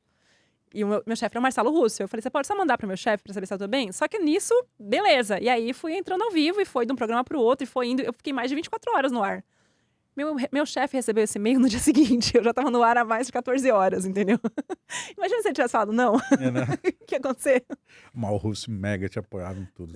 Não, ele falou, olha, cara, vai embora, vai. Aproveita aí, agarra com unhas e dentes e vai. Porque, assim, é ruim quando você fala disso como uma oportunidade, né? Porque, assim, foi uma tragédia. Uma tragédia absurda. Muita gente morreu e a gente tava ainda impactado, porque é a cidade que a gente morava, que a gente ama, né? Mas foi, na verdade, eu não sei porque as tragédias são onde eu, na verdade, tenho essa chance, geralmente, de mostrar meu trabalho, sabe? Porque nem todo mundo tá pronto. Pode ser. Porque essa foi a primeira e depois teve a morte do Kobe Bryant, que foi meu primeiro jornal nacional, né? Então, são momentos, assim, que são tragédias absurdas, assim, que marcam muito. E a gente tem que ter aqui... Eu lembro que quando acabou, assim, até hoje eu me emociono de falar, eu chorei uns 3, 4 dias seguidos, assim, de absorver ainda. Do atentado ou do Kobe? Dos dois. Até quando eu lembro hoje, eu ainda me emociono, porque é muita energia, assim, de você ver as pessoas ali atrás de informação sobre parente, de gente querida. Enfim, é uma energia ruim, assim, né? Uma energia pesada ali, é complicado. O do Kobe, isso já foi em 2020, pouquinho antes da pandemia. Me corrija se eu estiver errado, eu te dei notícia, né? Cara, na verdade, eu te liguei e falei... Você me ligou logo depois, mas uma amiga minha de Los Angeles, que trabalhava na Fox, ela me ligou e falou assim, eu não posso falar isso em on, mas tem um astro de basquete que tava no avião que acabou de cair. Se eu fosse você, ligar pro seu chefe agora e eu já começaria a vir pra Los Angeles, porque ela falou, você é o que tá mais perto. E aí, ela falou, é uma matéria muito grande, né? Ela falou, então avisa aí e já vem. E eu lembro que eu liguei pro Rússio e falei, olha só, eu tô com uma notícia que caiu um helicóptero que tem um astro do basquete. Ele falou, ele já sabia, ele falou, o Kobe Bryant. Você tem quanto tempo? Você consegue sair em 1 hora da sua casa? Você consegue ir de carro? Em quanto tempo você chega? E acho que logo depois que eu desliguei com ele, você ligou. Foi meio que, 3 ligações assim naquele intervalo de segundos, sabe? E aí eu lembro que eu falei, consigo. Acho que eu tive 1 hora pra botar as coisas numa mala e sair de casa. E fui dirigindo pra Calabasas direto. E eu tive a sorte de catar um hotel que era perto do local do acidente, que ainda tinha um quarto. Porque depois... Foi o último quarto? Foi o último quarto. Foi o último quarto. E eu lembro que eu fiquei dando plantão na delegacia lá pra poder... Porque, gente, não tinha como voltar pra casa, não tinha o que fazer, não dá pra ir no banheiro, não fazer nada, comer, né? E eu lembro que eu entrava na delegacia pra usar a tomada, e que chegou uma hora que o delegado Depois de uns 3, 4 dias, eu falou assim, ó, você não quer já sentar aqui? Fica aqui, já puxa uma extensão lá pra fora. Querido. Porque só eu de brasileira, né, gente? Os americanos não fazem isso aqui, você já percebeu. Sim. A gente já cobriu muitas coisas juntas, eu e o Diego, como meu produtor também de eleições e tal. Então, a gente, a farofa de chegar, de jogar as coisas, de levar comida, sabe? Se ajudar também. É só de brasileiro, o americano não faz isso, gente, é sério. É verdade. E aí, meio que o delegado no final já sabia que eu tava lá há muito tempo, entendeu? Então já foi, né, meio que me ajudando, assim, a... Você ficou uma semaninha cobrindo esse caso? Então, olha que loucura. Você foi pro enterro? Ou velório? Então, olha que loucura. Gente, eu fui pra cobrir essa matéria do Kobe Bryant, aí fiz o primeiro Jornal Nacional, né, enfim. Foi uma coisa que me marcou muito, porque até poucos meses antes estavam tentando me tirar do ar, né, tinha toda uma história de que não queriam muito que eu... Achavam que eu não tinha perfil, né, Quem tá pra ser... teve um movimento lá na TV, assim, de me deixarem só com o combate, de me tirarem da Globo. Eu fui afastada uma época, porque... eu nunca tinha sido repórter de TV, né, Diego? Assim, e aí, quando você começa a fechar VT e matérias especiais pra um veículo daquele tamanho, o pessoal olhou e falou, mano, essa menina não tá pronta, o que ela tá fazendo no ar? Mas isso é 2020, você já tinha feito 18 e 19 inteiros. Já, mas eu tinha feito... eu não tinha feito... Isso foi um pouco antes, assim. Eu fiquei 1 ano, na verdade... Eu fiquei 1 ano treinando. Eles me tiraram na época do... Vou até lembrar. Conor com Khabib. Tá. Foi nessa época. Fiz uma matéria grande pro EE. E aí decidiram que eu tinha que fazer meio que como se fosse uma oficina, assim. Iam colocar gente à minha disposição para meio que melhorar off e tal, não sei o quê. Que foi a primeira matéria que eu fiz de 7, 8 minutos. E aí, acho que não agradou muito, assim, a direção. E aí eu falei, beleza, continuei fazendo combate normal, porque combate eu, tirava de letra. E aí eu contratei a Vanessa Rich, na época, pra ser a minha mentora. E eu fiquei 1 ano com ela, assim, todos os dias, treinando off, treinando como é que eu montava pauta, passagem, como é que era a câmera. Eu lembro que uma vez, eu te coloquei em contato com a Manu, lembra? Não foi? Sim, Foi nessa época. Foi nessa época. Disso, eu conversei com muitas repórteres da TV para entender como é que eu achava meu timbre de voz. E, assim, foi uma época que eu tive que meio que me encontrar, assim. E aí, quando veio essa call do Kobe Bryant, eu tava pronta. Já tinha tido todo o meu workshop pessoal, assim. E eu lembro muito que foi assim, ó. Começou com a matéria do Kobe. E aí eu comecei a cobrir, eu fiquei 24 horas no ar, fiz Jornal Nacional, fiz todos os jornais do dia seguinte, entrei ao vivo, fiz um monte de coisa. E aí a equipe de Nova York chegou. Então eu teria que ir embora, né? Eu comecei a cobertura, a equipe de Nova York, que é a equipe da Globo, Globo News e tal, eu teria que ir embora. E aí o Fantástico me liga e fala assim, não, a gente quer que você saia daí e vá acompanhar o primeiro voo de vítimas, ou de americanos que saíram de Wuhan e tá chegando nos Estados Unidos porque estava começando a pandemia. Aí eu desci para cobrir o primeiro voo chegando e depois eu subi para São Francisco para entrevistar 2 cientistas que tinham feito um documentário para Netflix chamado Pandemic. Isso foi fantástico já, né? Já era fantástico. Isso foi fantástico. Então eu saí de uma matéria que tipo, me marcou muito, que foi meu primeiro JN, e assim, pô, cheguei, conquistei, realmente mereço estar aqui. Eles entenderam que eu trabalhei, e realizei um sonho ali também, né, de estar num lugar que é o que eu queria no começo da minha carreira. E aí fui pro Fantástico fingir. E cheguei ali na Baía de São Francisco ali. Baía de São Francisco que eu tô falando, né, tipo... Cheguei ali em São Francisco, ali na área, para fazer essa matéria também da pandemia e contrataram um cinegrafista para mim, que era super velhinho, assim, mas o cara era da NBC, assim, era, assim, foda, sabe? E foi muito engraçado, porque ele ficou chocado que era só eu, não tinha ninguém, não tinha produção, não tinha nada, né? Era só eu chegando. Fantástico, né? Mas assim, era eu. E aí ele fez uma baita montagem e tal, não sei o quê. Quando o material foi ao ar, ele ficou chocado. Aí eu tenho ele até hoje, assim, a gente conversa até hoje pelo LinkedIn, porque ele ficou chocado, assim, meu Deus, mas que absurdo. Que eu também, né, de tanto tempo de vivo na minha vida, eu aprendi a montar, desmontar live view. Então a gente teve vários problemas nessa época com transmissão de material. Não, me dá aqui que eu resolvo. Eu fui ajudando ele a montar as coisas. Foi muito engraçado, assim, sabe? Isso começou em 2020. Esse não foi sua primeira matéria no Fantástico, né? Cara, foi. Assim, de repórter foi, porque eu tinha feito uma matéria da pandemia, 1 ano da pandemia. Tinha feito de 1 ano do atentado? Então, só que essa matéria não foi ao ar. De 1 ano foi. Porque foi Sabe o que aconteceu? Foi no dia da eleição no Brasil. 2018, verdade. E aí eu tinha feito a matéria toda.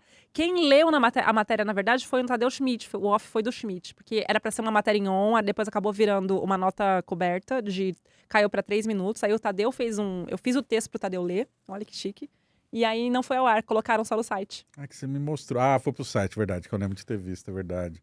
Que você alugou um quarto com a mesma vista Exato. no ano ali. A gente fez toda uma reconstrução, mostrou que eles tinham fechado o andar no hotel, lembra? Aham. Ah, não foi no... Tá bom, então sua primeira matéria no Fantástico foi o Kobe. Não, no Fantástico foi o... Foi o da pandemia. Da pandemia. Mas o Kobe entrou no Fantástico. Não, porque eu cheguei depois que o Fantástico tinha ido ao ar. Aí teve a semana toda. Aí quando entrou o de domingo, já foi o repórter que tinha ido. Fez mais vivo mesmo. É. Certo. O enterro do Muhammad Ali em 2016. Eu fui. Você foi com a Issa, né? Não, Só você. fui sozinha. Mas aí tava o Tigre e um repórter da Globo. Acho que era o Bruno Cortes. Você foi de site. Fui por site. Ah, o Bruno que estava antes da Joana. O Bruno volta e entra a Joana. Isso. Tô conectando todas as linhas do tempo. Muita loucura, né? Perfeito. Pandemia até 23 entrar no UFC Fight Pass. Fiz tudo. De 20 a 23. Na vida, né? Ficou... Você era TV, mas você de vez em quando escreveu alguma coisa pro site também, né? Na verdade, não era... assim, eu fazia só... É que a entrevista, eles montavam pro site também, eles me davam crédito, mas eu não escrevia mais. Mas assim, na época da pandemia, quando eles fecharam as fronteiras, que ninguém podia entrar, não dá para você também ficar viajando, e os eventos passaram a credenciar muito pouca gente, né? Sim. Então eu tive várias chances ali que foram coisas que talvez, entendeu, não teriam caído no meu colo, sabe? Eu entrevistei celebridades, né? Robert Downey Jr., entrevistei, tipo... Cristina Aguilera, pro Fantástico. Entrevistei o Chris Pratt, fui fazer uma matéria essa nunca foi ao ar, infelizmente, porque eu saí logo depois, mas com Imagine Dragons, que a gente foi nos bastidores. Eu tive a chance de cobrir a seleção brasileira feminina de futebol. Eu passei uma semana com as meninas lá. Onde é que era? Antes delas irem para as Olimpíadas. A Marta tava? A Marta tava. Foi muito legal, assim, esses bastidores, assim, sabe? A gente foi muito bacana, assim, em Portland. Acho que foi Portland. Eu tive a chance de cobrir natação, cobrir 2 mundiais de surf, né? Exato. 2 títulos do Brasil, Medina e depois o Filipinho, assim. Eleições. Teve o Breaking Dance em Nova York, eu lembro. Cobri festival de Breaking Dance. Os Cowboys, PBR. Cobri PBR. Gente, PBR, que loucura. Que loucura. Foi aquilo no meio da pandemia. Eu entrando ao vivo com um telefone celular e um tripé no meio da galera. Galera, acho que não sabe nada. Você entrar com o celular. Jesus amado, o que foi aquilo? E aí, assim, apareceu de tudo quanto é assunto que você pode imaginar. Eu cobri um bilionário de Las Vegas que tava dando um prêmio de sei lá quantos milhões para quem provasse que tinha vida após a morte. Matéria pro Fantástico também, que a gente fez, ficou muito legal. Então apareceu de tudo, e aí eu fui fazendo de tudo, e aí eu falei, caraca, olha onde eu tô. Entendeu? Como o mundo dá voltas, né? Como as coisas... Eu lembro de uma, não vou citar nomes, pode ficar tranquilo. Porque não foi a hora. Estava apurando, era denúncia, era investigativo. Aí eu dirigi o seu carro para você ir filmando. É que não foi ao ar. Sabe que para essa pauta aí eu tive que ir para Utah. E eu fiquei dando plantão na frente da casa da pessoa, no meio de uma nevasca. E que fim deu? Acharam? Não. No final das contas, eu tive que bater na porta. Aí você não tá entendendo, foi... tive que bater na porta da casa, me apresentar, dar meu telefone. Eu lembro da gente ser filmando assim, casa e tal, não deu em nada. Até a investigação caiu pra mim, gente. Essa pauta eu me animei muito quando você me contou. Eu falei, eu dirijo seu carro, vamos, não tô livre hoje. Gente, não tem era essa toda loucura que eu fazia. Pô, mas você sente falta disso? Olha só, se eu falar que não, eu tô mentindo. Mas eu sinto falta de... Eu me conectava com muitas pessoas, assim, né? Que eu não conhecia. Eu conhecia muita gente através dessas coisas malucas aí que apareciam, né? Eu tinha a chance de entrar em outros universos que não eram só o da luta, entendeu? Pô, cobrir surf é uma coisa muito maluca, assim, de estar ali, né? Dentro da casa do Medina, acompanhando lá o tricampeonato, acompanhar o Filipinho, sabe? Poder estar falando de um outro esporte que não era só o MMA, era muito legal. Mas eu acho que eu sempre fui meio que a cara do UFC na Globo, entendeu? Acho que durante o tempo que eu fiquei no ar, porque assim, você tinha ali as pessoas que vieram antes de mim, né? E a Ana é muito a cara do MMA, acho que na Globo, assim. Mas eu acabei assumindo um papel também de estar falando de UFC no Jornal Nacional, né? Na hora do almoço ali no Globo Esporte, no EE. Então era uma coisa que as pessoas me viam falando sempre de UFC. E aí acabei virando essa referência de UFC, sabe? Sim. Eu sou uma pessoa do UFC ali, falando sobre o esporte. E eu acho que foi isso que propiciou também a minha ida para o UFC quando o contrato acabou. Vamos supor, você... Óbvio, não vou comparar a GFAT com a Globo, pelo amor de Deus. Mas você, depois que o Ben volta, está sozinho aqui, né? Então você fazia muita coisa sozinho. Nesse período, inclusive, a gente se ajudava muito por conta disso, né? Mas quando eu tenho oportunidade, sei lá, cobrir o CinemaCon pro Omelete, por exemplo, para mim é um alívio mental muito grande. Uma coisa completamente nova. Quando não é uma coisa de denúncia, né? Que a gente tem que ficar lá desesperado uma semana do negócio, num frio do caramba e tal. Sim. Mas, por exemplo, essa do Omelete, para mim foi muito refrescante. Refrescante. Eu acho, mentalmente falando mesmo. Eu acho que é um alívio mental, sim. Eu acho que também muda um pouco de você falar só de luta. Ai, como acabou, como foi. Ver outras pessoas. Só que, por exemplo, eu não tenho redação, que é o mesmo. Por isso que eu comparei a GFAT com a Globo, cometi esse pecado. Mas uma vez que você vai pro UFC, você tem equipe, você tem pessoas, você conversa com pessoas de forma constante na mesma empresa. Sim. E isso também, por um outro lado, alivia mentalmente muito, né? É que, na verdade, você sempre tá pensando na próxima luta, entendeu? No próximo evento. Eu tô aqui pensando no próximo. Então acaba virando uma roda, assim, de você falar do mesmo assunto sempre, né? Mas finalmente fazer parte de uma empresa, não estar sozinha, esse ponto não te ajuda? Esse ponto, gente, foi maravilhoso, porque só de eu ter o Thiago na minha vida, Renata, filhos, assim, foi... Porque era muito difícil, eu tinha que... Quantas vezes eu não gravei uma entrevista desesperada pensando se o REC não desligou, entendeu? Okay. Se o microfone não gravou. Não quero te explanar, mas a imensa maioria das ao vivo que você fazia pro combate era você e uma câmera e um tripé, irmão. Gente, era eu tripé. Não, eu tinha 2 tripés. Um pro celular, que você plugava. Eu plugava o microfone do Vivo, e aí tinha o celular, a câmera que eu gravava a entrevista e depois eu tinha que gerar para eles poderem usar durante era uma loucura. E quando eu tinha que fazer VT, gente, pro dia seguinte que tinha...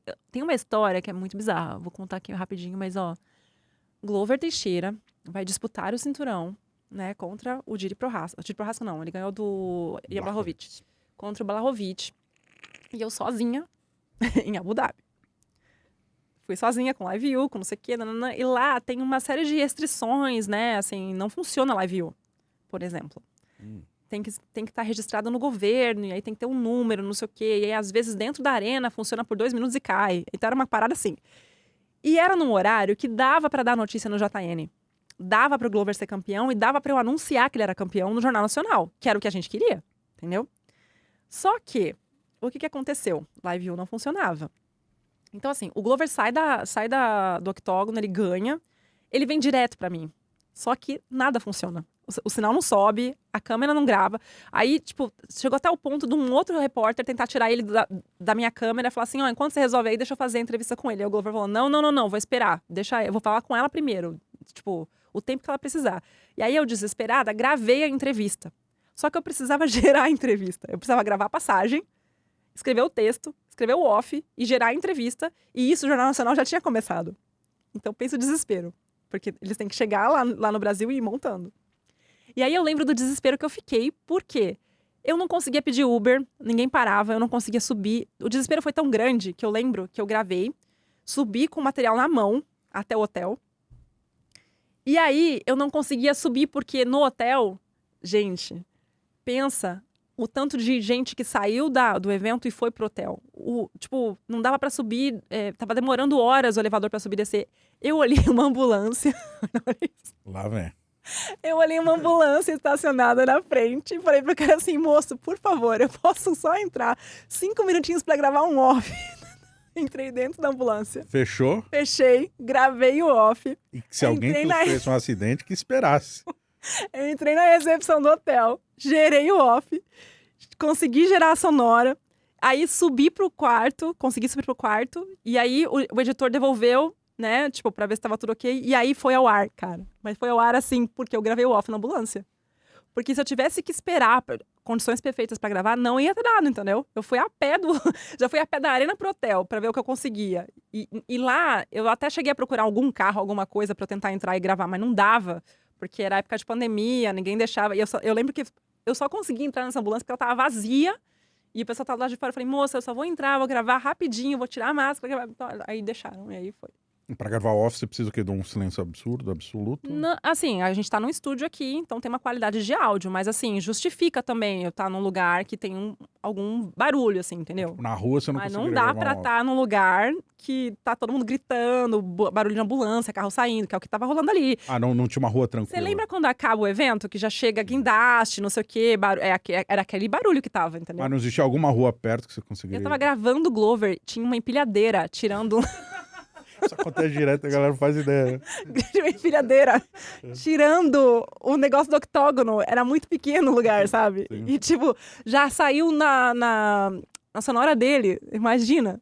Gente, mas deu tudo certo no final. Entrou no Jornal Nacional. Foi nessa que o Glover chora falando do avô? Era essa. Ele tinha me mandado o vídeo do avô de manhãzinha. Porque foi uma semana que foi assim, foi aniversário dele. E aí ele comemorou com um bolo de gelatina lá, sei lá o quê.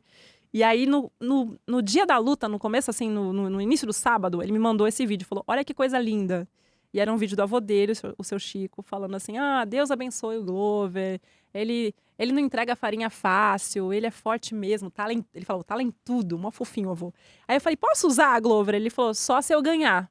Eu falei, tá bom, então assim que você ganhar, vai ser o Jornal Nacional, pode ser? Aí eu mandei esse vídeo pro JN e falei, guarda aí. E aí, a hora que ele sai do octógono, eu faço a pergunta e aí ele chora falando do avô, tal, ele relembra da história. E aí entra esse vídeo no finalzinho, entendeu? Então, essa foi a matéria do JN e aí no dia seguinte, no EE, entrou uma matéria maior contando a história mesmo do avô, tal. E aí era uma matéria maior, assim, né? Tipo, que depois foram até Sobralha, levaram o avô, o cinturão e tal. Enfim, foi muito legal. De assessora de material de construção civil a fechar matéria de MMA no JN, né? Cara, isso é muito da hora. O mundo dá muita volta, Diego. Capota. 2 temas que pra eu finalizar aqui, Avelita. 500 horas de Para podcast. não tomar muito o seu tempo e do Max, que eu chamo de Max. Você é o rosto do UFC no Brasil. Não tem como não ser, né? Você, anos JN, Fantástico, não sei o quê. Depois você assume o UFC Fight Pass, agora na Paramount Plus. A responsabilidade é muito grande de saber disso, que é o meu rosto ali, a informação que eu passar. Porque se eu errar de informação, não é tipo a G-Fight errando, sou eu na Paramount, sabe? Então como é que você lida com isso? Acho que do jeito que eu lidei com tudo até hoje, sabe? Eu vou. E assim, eu tento, na verdade, me calçar de que eu tô com a informação correta, porque eu tento falar com o máximo de pessoas possível. E as pessoas às vezes acham assim, né? Que, você trabalha no UFC, a informação chega pra você primeiro. Não, gente. Eles chegam aqui no meu ouvido.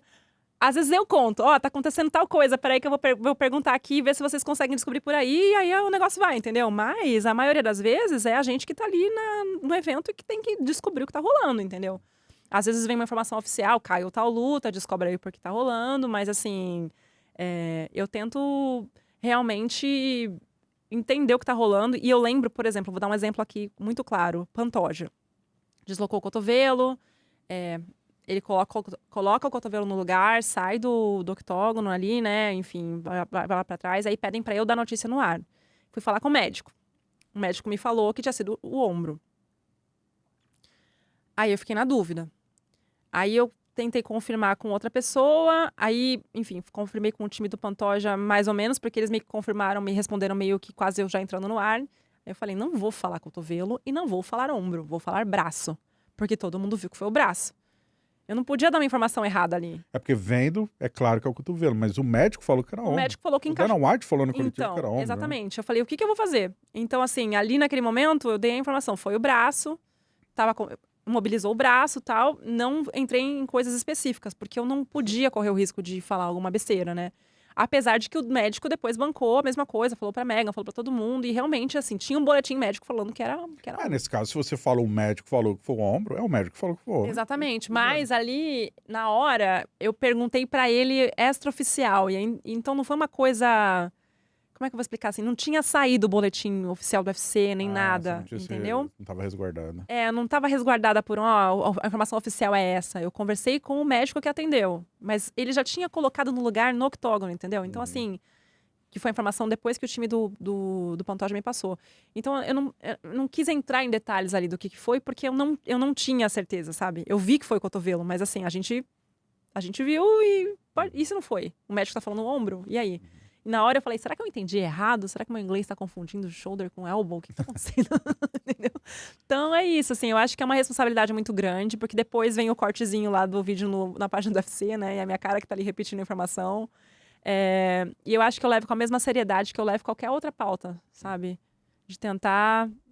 Eu sei que a gente não tem a verdade absoluta ali, mas é tentar me respaldar, assim, ao máximo, né? Do que a gente tá ouvindo. Profissionalismo que chama, né? Obrigada, tio. Não, teve gente que tentou derrubar coisa em cima do seu cinegrafista nesse momento, não foi? Foi alguém, assim, que derrubou uma luz, gente. Eu tava ao vivo. Desculpa. Eu quase fui salva pelo Mateusão, Joshua Venn. O Mateusão só mandou um tem que ser. Cara, eu derrubo coisas, cara. Eu quase fui salva pelo Joshua Venn. Tá. É verdade. Eu estava tirando foto do Joshua Venn e ele apontando, vai cair. E a luz caiu no Thiago, o Thiago segurou. E eu estava ao vivo, mas tudo bem. Desculpa. Eu dei uma risadinha, mas ninguém percebeu. Quase estraguei um momento tão importante. Eu nem sabia que estava ao vivo também, desculpa. Acontece. Você sente falta? Foi difícil essa transição do... Por mais que a Globo fosse parceira, você dava furos, você ia atrás de informação. E agora é institucional, né? Você não pode... Tudo que você publica meio que tem que ser de acordo com a empresa, né? Tem que ser o que é a informação oficial, eu não posso dar informação extraoficial. E tem uma outra coisa também que eu acho que a Globo tinha uma dinâmica que era assim, ó...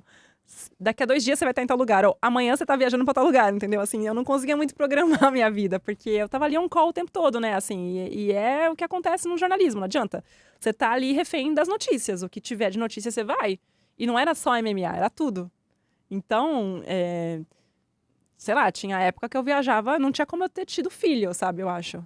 Olhando, assim, no retrospecto, eu acho que eu consegui... Eu consegui ter filho porque era uma coisa que eu conseguia planejar mais.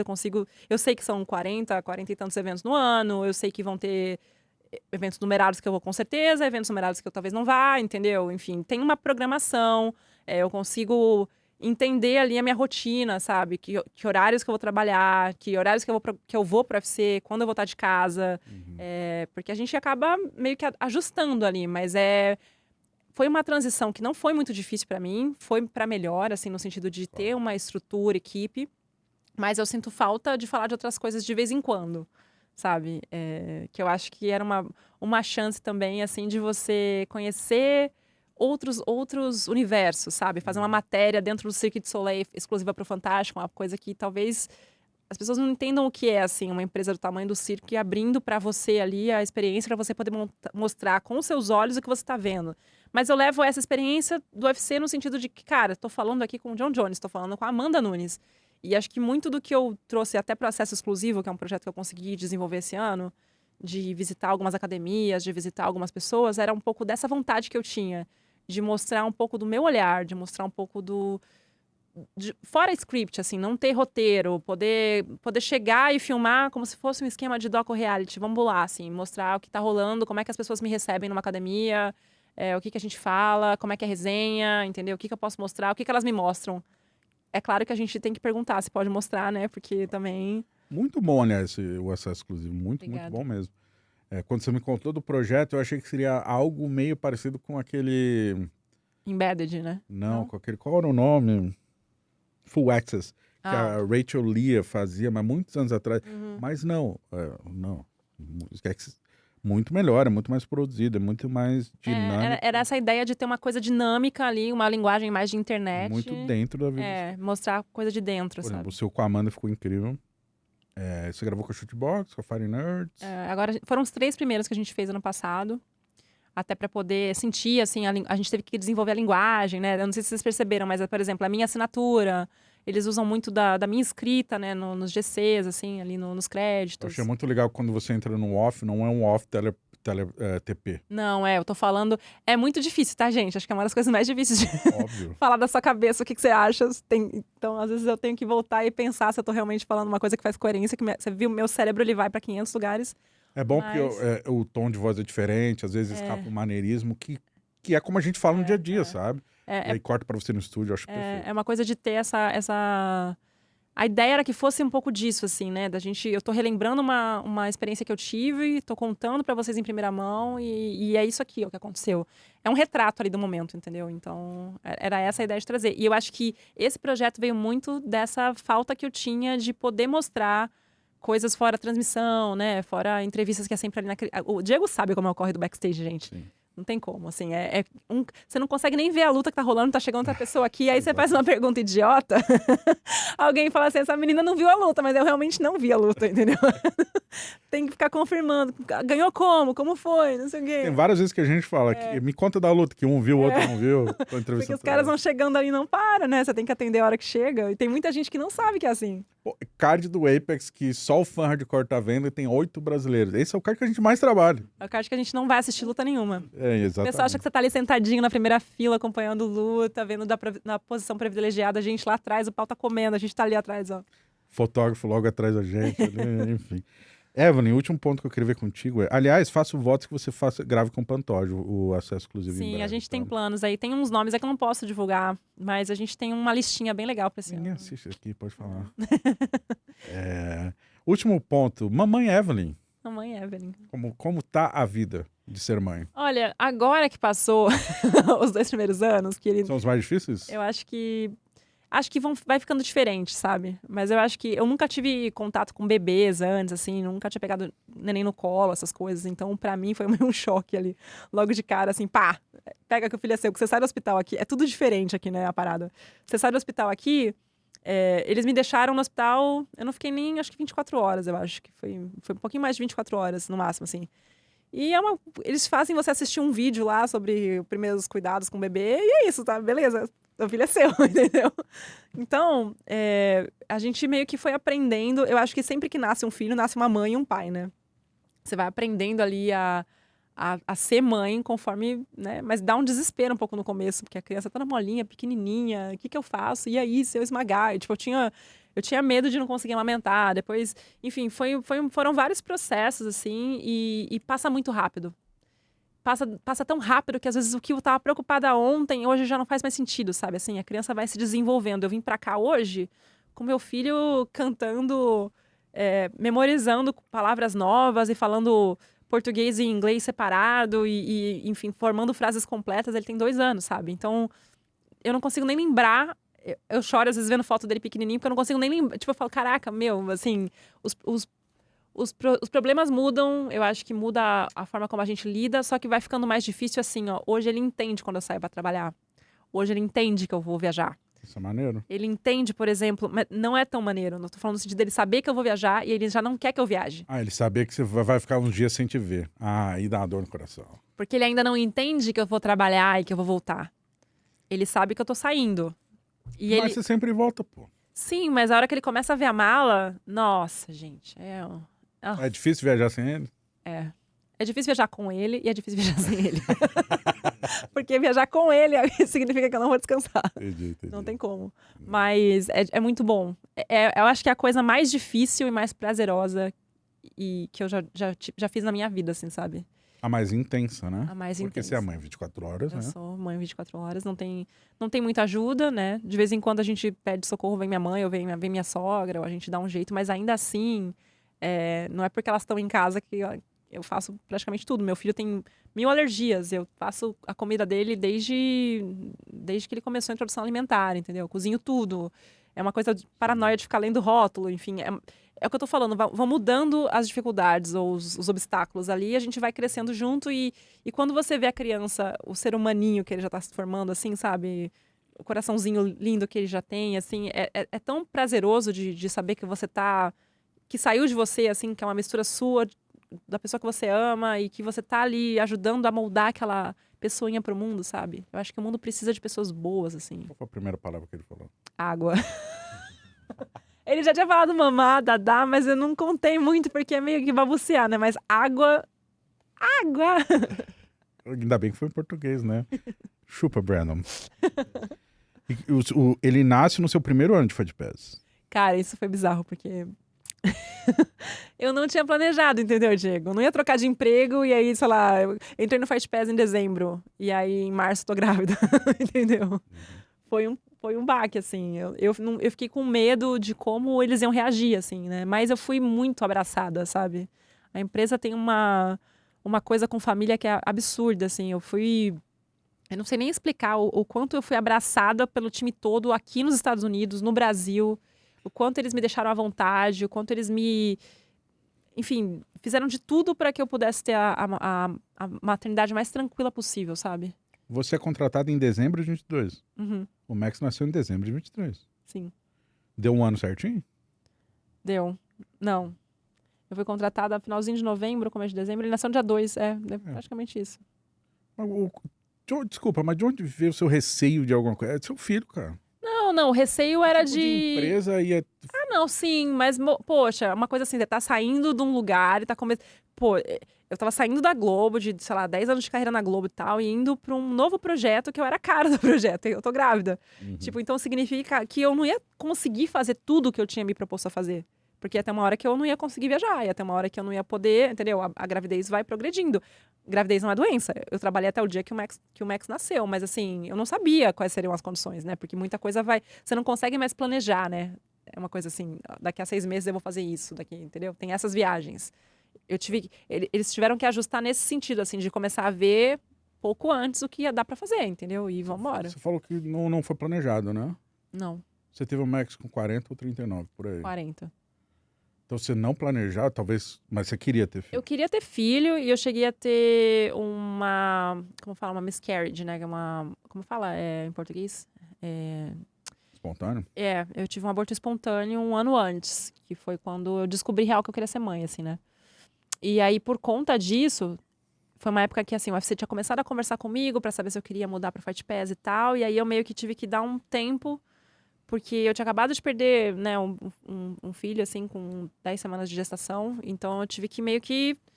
Peraí, o que eu quero fazer? Pra onde eu vou, né? Dar um tempo, assim, pedir pra tirar esse tempo pra mim mesmo, pra poder viver esse luto, né, com meu marido. E aí a gente voltou a conversar mais pro final do ano. Então eles já sabiam que eu tava em processo de tentar ter filho, assim, né? Não foi uma coisa assim, do nada, pareci grávida. Mas eu não tinha planejado, eu ia esperar um tempo, até porque tinham várias coisas, vários exames que estavam mostrando que eu não tinha reserva ovariana, que talvez eu ia ter que fazer tratamento de fertilidade, enfim. Então, eu tava, na minha cabeça, eu ia ter que ir pro Brasil para fazer um tratamento e voltar, entendeu? Eu ia ter que fazer in vitro, alguma coisa assim. Na minha cabeça, eu não ia conseguir engravidar naturalmente, assim. Entendi. Por isso que eu tô falando que não foi planejado, porque eu cheguei a fazer a reunião com a médica, pegar os remédios, iniciar uma série de testes e aí eu tava grávida. Mas você chegou a conversar com o pessoal do UFC, eles sabiam Eles sabiam que eu queria, na verdade... Sabiam. O meu chefe sabia. Que quando ele chegou pra conversar, eu falei, não consigo conversar agora, tô passando por esse processo, delicado. era no meio das conversas, tratativas. Quando começaram a me sondar, aí eles falaram, então tá bom, mais pro final do ano, quando tiver vencendo o contrato, a gente volta a falar com você. Eu falei, tá bom. Eu lembro que quando teve, foi na semana de algum evento que você não pôde ir, tipo, no Media Day, alguma coisa por conta disso, né? Como é que foi voltar pro trabalho tão rápido depois de um baque desse? Na verdade, foi bom, porque eu acho que sempre que eu tive tragédias na minha vida, o trabalho me ajudou a me colocar no meu lugar, assim, a colocar a cabeça no lugar. Funcionou meio como uma terapia, sabe? Quando eu perdi meu pai, e foi uma perda muito difícil em 2012, ele ficou 3 meses em estado vegetativo, sabe? Foi bem difícil, assim, eu tava trabalhando. E eu lembro que a loucura toda dessa história é que, assim, meu pai teve um AVC, minha avó morreu, aí um mês depois meu pai teve um AVC, e aí ele entrou em estado vegetativo. Eu tava em Vegas estudando. Eu tinha acabado de conhecer o Brandon. Eu falei pra ele, vou pro Brasil, não sei se eu volto. Porque eu não sabia o que ia acontecer, né? Então, e eu não tinha dinheiro pra pagar a passagem. Eu tava tentando trocar minha passagem pra ir pro Brasil. E aí, meu chefe amado, liguei pra ele desesperado. Ele falou, seu Cláudio. E ele falou, cara, o que você precisa? Me mandou uma passagem. E ele falou, pra quando você quer a volta? Eu falei, joga pra daqui a 2 meses. Tinha, na verdade, um evento que a empresa dele fazia em março que eu ia ter que fazer.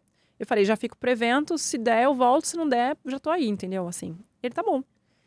E eu fui pro Brasil, meu pai tava muito mal, assim, e foi uma confusão de... Ai, gente, na época, o hospital que ele tava era o único hospital com UTI neurológica, a máquina de tomografia tava quebrada, eu tive que fazer um fuá, levar um repórter, fazer uma dança lá pra consertarem a máquina de tomografia, não sei o que, consertaram. Aí tinham visto que ele tinha tido outro AVC, foi um processo que foi só deteriorando, assim, foi muito difícil. E aí, meu pai morreu na segunda-feira, antes do evento. O evento começava na terça.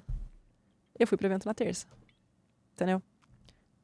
Porque a impressão que eu tive ali é que ele sei lá, que ele meio que esperou, que meio que ele sabia que eu ia ter que voltar e que ele tinha, sei lá, esses 3 meses pra ficar comigo lá todo dia com ele, mesmo que ele não conseguisse me ver. E que em algum momento a gente ia ter que se despedir. E assim, a loucura é que ele morre na segunda, na terça-feira eu trabalhei até sábado e voltei pra Vegas no domingo. Então, assim, eu acho que eu sempre lidei muito bem com os meus traumas por conta disso, assim, sabe? Não é lidar muito bem, mas eu acho que o trabalho me ajudou a me centrar e a colocar minha cabeça no lugar. Porque eu acho que eu batalhei tanto pra sair da minha cidade, pra conseguir minhas coisas, pra buscar meus sonhos, sabe? E que eu acho que isso me fazia ter o pé no chão e falar, cara, calma, respira, você vai ter tempo de digerir isso ainda. E me faz ter um senso de normalidade, entendeu? De conseguir seguir alguma coisa ali que eu posso controlar, porque tem coisa que eu não posso controlar, né? São coisas que eu não conseguiria controlar, entendeu? Não é que você lida bem com as tragédias, você lida bem com as situações, ponto, né? Boas e ruins, sim. Mais ou menos, né? Não, Evelyn, instabilidades existem, né, cara? Eu nunca te vi você refugar, mas nunca. É isso então, pessoal. Mais episódios, espero que vocês tenham gostado. Direto de Vegas. Divido esse bordão, inclusive, com a Evelyn Rodrigues. Mais episódio, lembrando que os cortes estão no canal da GFight, o episódio completo somente aqui no canal Direto de Vegas, que também está nas plataformas de áudio, tá? Spotify, todo mundo. Vocês podem, inclusive, deixar o like, se inscrever no canal e hypar o vídeo se você tiver no celular, que isso é muito importante. É a melhor forma, mais rápida e de graça de você apoiar o seu produtor de conteúdo. Dito isso, Evelyn Rodrigues, câmera sua, o espaço está aberto para você se despedir, dizer o que você não disse ainda e gostaria de falar. Gente, desculpa o tanto de coisa que eu falo. Eu brinco que assim, é muito difícil, assim, às vezes processar um pensamento, entendeu? É a maluquice de ser jornalista, eu acho um pouco. Acho que todo jornalista é um pouco assim. Não sei se o Diego é um pouco assim, mas enfim. Você é imperativa também, né? Eu sou um pouquinho só, Diego. Mas eu queria agradecer muito, assim, o convite. Eu acho que a gente falou de 500 mil assuntos. O UFC não foi o maior deles até agora, o que é uma loucura. Que era o objetivo. Então, era o objetivo. Então, obrigada, assim, pelo espaço e por tudo, pela parceria. E eu nem sei quanto tempo faz que a gente se conhece. Conheci o Diego há muito, muito, muito, muito tempo. Pessoalmente foi 2014. Ah, é verdade? Aliás, resenha rápida. Não dá juntar a gente. Eu vim pra cá, eu não falava inglês. Eu vim pra fazer a mesma escola que você me indicou, inclusive. Você me conseguiu minha primeira casa que eu morei aqui. Sem te conhecer, né? Não, só falando pela internet, né? E daí a gente foi, você me deu uma carona pra cobrir um evento do One Championship. Caraca. Que era uma coletiva de imprensa, eu não falava um caralho de inglês. Aí você me largou da sala, me apresentou pra Heidi, Feng, Heidi, Diego, e saiu. Aí eu só falei, good morning. Direto de Vegas. Good morning. É nóis, Brasil. É que, gente, se for deixar aqui, vai ter muita história de bastidores. Então, o negócio a gente teria que fazer um só de história de bastidores, eu acho. Verdade. Só de coberturas, entendeu? Entrevista com o Pantoja após conquistar o cinturão. Você grávida. O Diego tomou um capote. Eu com o pé quebrado. O Diego torceu o pé, gente. Não conseguia andar, coitado. Eu grávida. 2h da manhã, a gente esperou ele voltar do hospital. A gente tava pior que ele. E ele pedindo desculpa. O seu cinegrafista com dor nas costas. Maravilhoso esse dia. Gente, é só história, não adianta. O Parrumpinha campeão do mundo, puto, dando esporro com alguma... sei lá por quê. Parrumpinha. Não, assim, senhores, foi demais. Eu queria agradecer, Diego. Muito obrigada. Você já deu? Eu abri a câmera, não sei se falou alguma coisa. Agradeci aqui o espaço, gente. Poxa, muito obrigada. E se você puder acompanhar também um pouco do trabalho lá, meu Instagram é Veb Rodrigues, vou fazer aqui a propaganda. E também curte lá o Acesso Exclusivo, que foi um projeto muito legal esse ano. Tem 3 episódios por enquanto no ar. Um da Shootbox, que saiu perto da luta do Charles no Brasil. Um que a gente mostra um pouco, assim, dos bastidores da Fighting Nerds. A gente não tava com o Caio Borralho lá, porque ele viajou. Infelizmente, vou ter que voltar pra fazer o Caio. E o da Amanda Nunes, que acho que é um dos mais especiais, porque deu certinho, assim, com essa luta dela, com a volta da Leoa aí pro UFC. Então, se vocês puderem, assistam lá o Acesso Exclusivo. E, ó, um beijo direto de Vegas pra vocês. Assistam o Acesso Exclusivo. E fala devagar o seu Instagram, você falou muito rápido. @Vev Rodrigues, V-E-V-Y. V-I-V-Y Rodrigues com S. Com S. É isso. Senhores, muito obrigado. Me despeço. Tamo junto. Até a próxima.